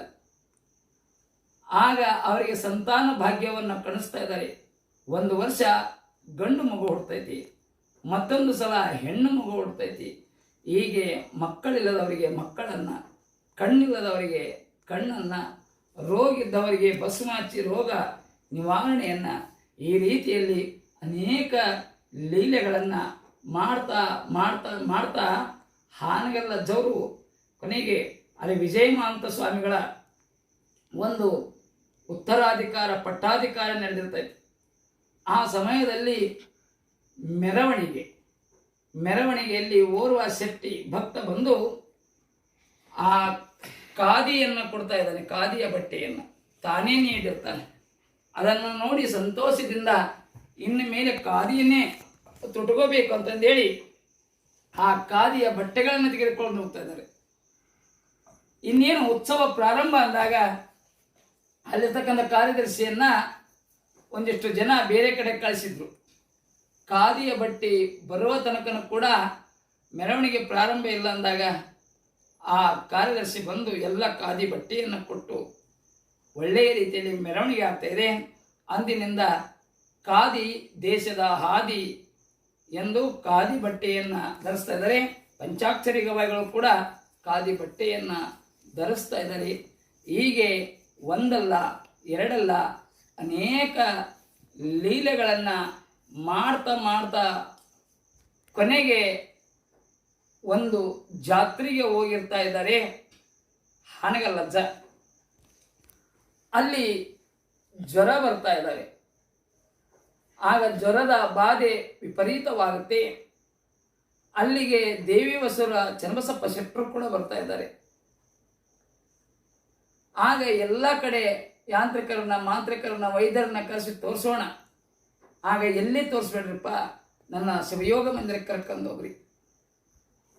ಆಗ ಶಿವಯೋಗ ಮಂದಿರಕ್ಕೆ ಕರ್ಕೊಂಡು ಹೋಗ್ರಿಂದಾಗ ಹಾವೇರಿ ಕರ್ಕೊಂಡು ಹೋಗೋಣ.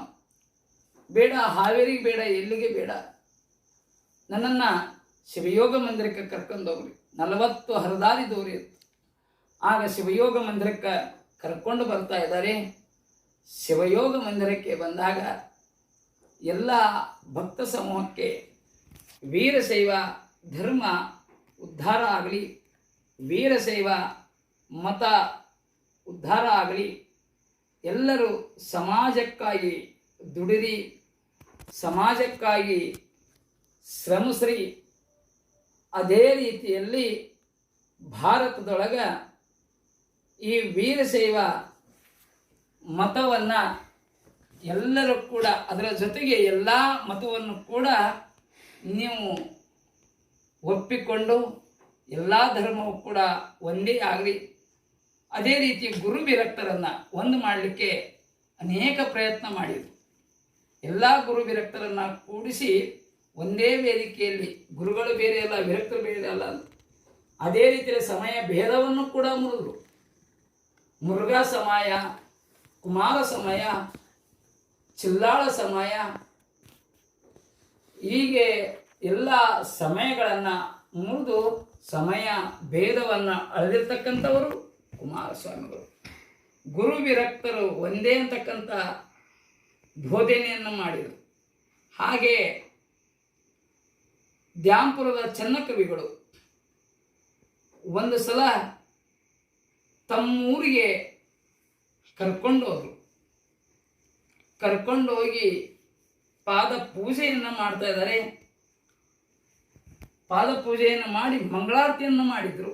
ಆ ದ್ಯಾಂಪುರದ ಚನ್ನಕವಿಗಳು ಕುಮಾರಜ್ಜನ ಮೇಲೆ ಜ್ಯೋತಿ ಬೆಳಗಿತು, ಧರ್ಮದ ಜ್ಯೋತಿ ಬೆಳಗಿತು. ಈ ಮಂಗಳಾರತಿಯನ್ನು ಹಾಡಿದಾಗ ಬೈತಾ ಇದ್ದಾರೆ, ನನ್ನ ಮೇಲೆ ಏಕ ಹಾಡ್ತೀಯೋ, ಬಸವಾದಿ ಪ್ರಮತರಿಲ್ವೇ, ಅಥಣಿ ಮುರುಗೇಂದ್ರ ಶಿವಯೋಗಿಗಳಿಲ್ವೇ, ಚಿತ್ರದುರ್ಗದ ಜಗದ್ಗುರುಗಳಿಲ್ವೇ, ಅಂಥವರ ಮೇಲೆ ನೀವು ಪದವನ್ನು ಕಟ್ಟಿ ಹಾಡ್ರಿ. ಹಿಂಗೆಲ್ಲ ಹೇಳ್ತಿದ್ರು.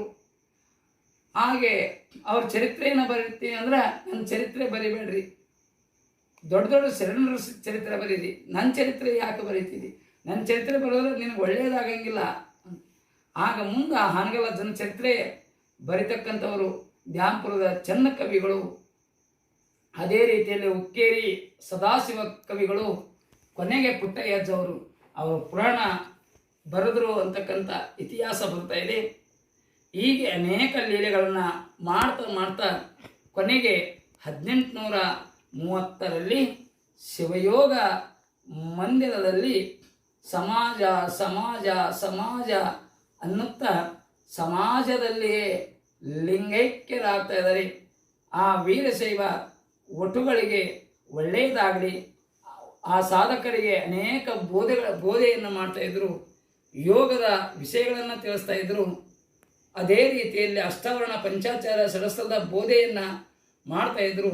ಭಸ್ಮ ರುದ್ರಾಕ್ಷಿಯ ವಿಚಾರಗಳನ್ನು ತಿಳಿಸ್ತಿದ್ರು.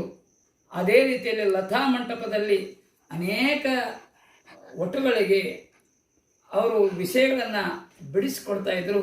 ಅಂತ ಕುಮಾರಸ್ವಾಮಿಗಳು 1830ರಲ್ಲಿ ಶಿವಯೋಗ ಮಂದಿರದಲ್ಲಿಯೇ ಅವರು ಶಿವನನ್ನು ಕೂಡ್ತಾ ಇದ್ದಾರೆ.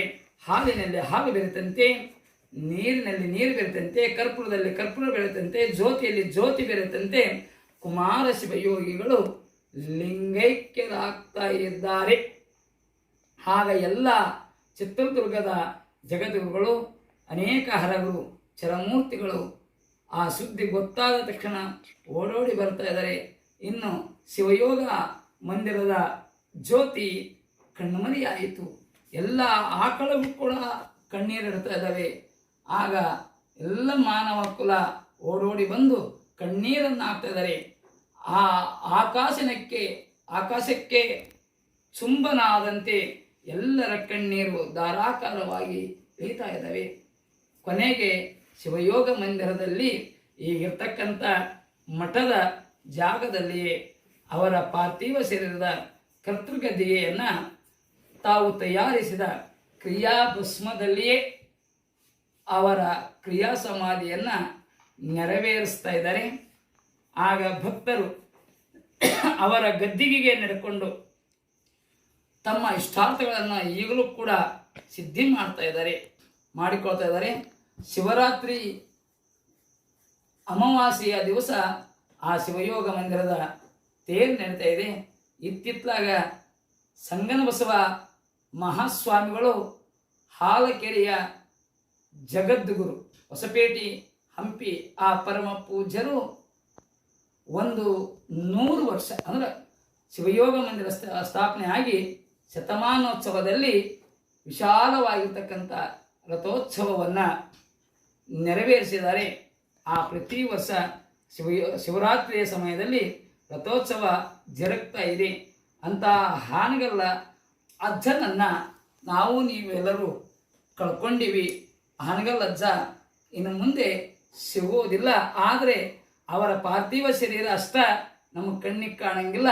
ಅವರು ಮಾಡಿರ್ತಕ್ಕಂಥ ಸಾಧನೆ ಬೋಧನೆ ಆ ಎಲ್ಲ ವೇದನೆಗಳು ಏನದಾವಲ್ಲ ಅವೆಲ್ಲ ನಿಮ್ಮೆಲ್ಲರ ಹೃದಯದಲ್ಲಿರಲಿ. ಮತ್ತು ಇಂಥ ಹಾನಗಲ್ಲ ಜನ ಚರಿತ್ರೆಯನ್ನು ಕೇಳಿ ತಾವುಗಳು ಧನ್ಯಾತ್ಮರು ಪುಣ್ಯಾತ್ಮರಾಗ್ರಿ. ಅದೇ ರೀತಿಯಲ್ಲಿ ಹಾನಗಲ್ಲ ಜನಂತೆ ತಾವು ಬಾಳಲಿಕ್ಕೆ ಬದುಕಲಿಕ್ಕೆ ಪ್ರಯತ್ನ ಮಾಡಿರಿ. ಹಾನಗಲ್ಲ ಅಜ್ಜನ ಪಾದಕ್ಕೆ ಪ್ರತಿ ವರ್ಷನೂ ಕೂಡ ತಾವು ಹೋಗಿ ಕಾಯಿ ಕರ್ಪೂರವನ್ನು ಮಾಡಿ ಮಂಗಳಾರತಿಯನ್ನು ಪಾಡಿ ಗದ್ದಿಗೆಯ ದರ್ಶನ ಆಶೀರ್ವಾದವನ್ನು ಪಡೆದುಕೊಳ್ಳಬಂದ್ರಿ. ನಿಮ್ಮ ಇಷ್ಟಾರ್ಥಗಳೆಲ್ಲ ಈಡೇರಲಿ. ಹಾನಗಲ್ಲ ಕುಮಾರೇಶನ ಕೃಪೆಯಿಂದ ಎಲ್ಲರಿಗೂ ಕೂಡ ಶುಭವಾಗಲಿ, ಮಂಗಲವಾಗಲಿ, ಒಳ್ಳೆಯದಾಗಲಿ ಅಂತೇಳಿ ಹಾರೈಸಿ ಇದುವರೆಗೆ ಹಾನಗಲ್ಲ ಜನ ಚರಿತ್ರೆಯಲ್ಲಿ ಅನೇಕ ತಪ್ಪು ತಡೆಗಳಾಗಿರ್ಬೋದು. ಅಂಥ ತಪ್ಪು ತಡೆಗಳನ್ನು ಹಂಸ ಕ್ಷೀರ ನ್ಯಾಯದಂತೆ ಹಂಸ ಪಕ್ಷಿ ಹಾಲನ್ನು ಕುಡಿದು ನೀರನ್ನು ಯಾವ ರೀತಿಯಾಗಿ ಬಿಡ್ತಾ ಇದೆಯೋ ಅದೇ ರೀತಿಯಲ್ಲಿ ಒಳ್ಳೆಯ ವಿಷಯಗಳನ್ನು ತಾವುಗಳು ಇಟ್ಟುಕೊಂಡು ಉಳಿದ ವಿಚಾರವನ್ನು ನನ್ನ ಕಡೆ ಬಿಡಬೇಕು ಅಂತ ತಿಳಿಸಿ ಹಾನಗಲ್ಲ ಅಜ್ಜನ ಪಾದಕ್ಕೆ ನನ್ನ ವಾಗ್ರೂಪ ನುಡಿ ಸೇವೆಯನ್ನು ಸಮರ್ಪಣೆ ಮಾಡಿ ವಿರಮಿಸ್ತಾ ಇದ್ದೇನೆ. ಎಲ್ಲರಿಗೂ ನಮಸ್ಕಾರವನ್ನು ಮಾಡ್ತಾ ಇದ್ದೇನೆ. ಓಂ ಸಹನಾ ಭವತು ಸಹನೌ ಭುನಕ್ತು ಸಹ ವೀರ್ಯಂ ಕರವಾವಹೈ ತೇಜಸ್ವಿ ನಾಮಧೀತಮಸ್ತು ಮಹಾವಿದ್ವಿಷಾವಹೈ. ಓಂ ಶಾಂತಿ ಶಾಂತಿ ಶಾಂತಿ. ಎಲ್ಲರಿಗೂ ಒಳ್ಳೆಯದಾಗಲಿ, ಶುಭವಾಗಲಿ. ಈ ವಿಡಿಯೋ ತಾವೆಲ್ಲರೂ ನೋಡ್ರಿ, ಲೈಕ್ ಮಾಡಿರಿ. ಕುಬೇಂದ್ರ ಶಾಸ್ತ್ರಿಗಳ ಹಕ್ಕಂಡಿ ಅಂತಕ್ಕಂಥ ಯೂಟ್ಯೂಬ್ ಚಾನಲ್ ತಾವುಗಳೆಲ್ಲ ಆಲಿಸ್ರಿ ಮತ್ತು ಪಕ್ಕದಲ್ಲಿರ್ತಕ್ಕಂಥ ಬೆಲ್ ಬಟನ್ ಒತ್ತಿ ಲೈಕ್ ಮಾಡ್ರಿ ಅಂತ ಅಂದೇಳಿ ತಿಳಿಸುತ್ತಾ ಈ ಹಾನಗಲ್ ಅಜ್ಜನ ಚರಿತ್ರೆಗೆ ವಿರಾಮವನ್ನು ಕೊಡ್ತಾ ಇದ್ದೇನೆ. ಎಲ್ಲರ ಕರ್ನಾಟಕದ ಎಲ್ಲ ನಮ್ಮ ಕನ್ನಡ ನಾಡಿನ ಮಹಾಜನತೆಗೆ ಶರಣಾರ್ಥಿಗಳು.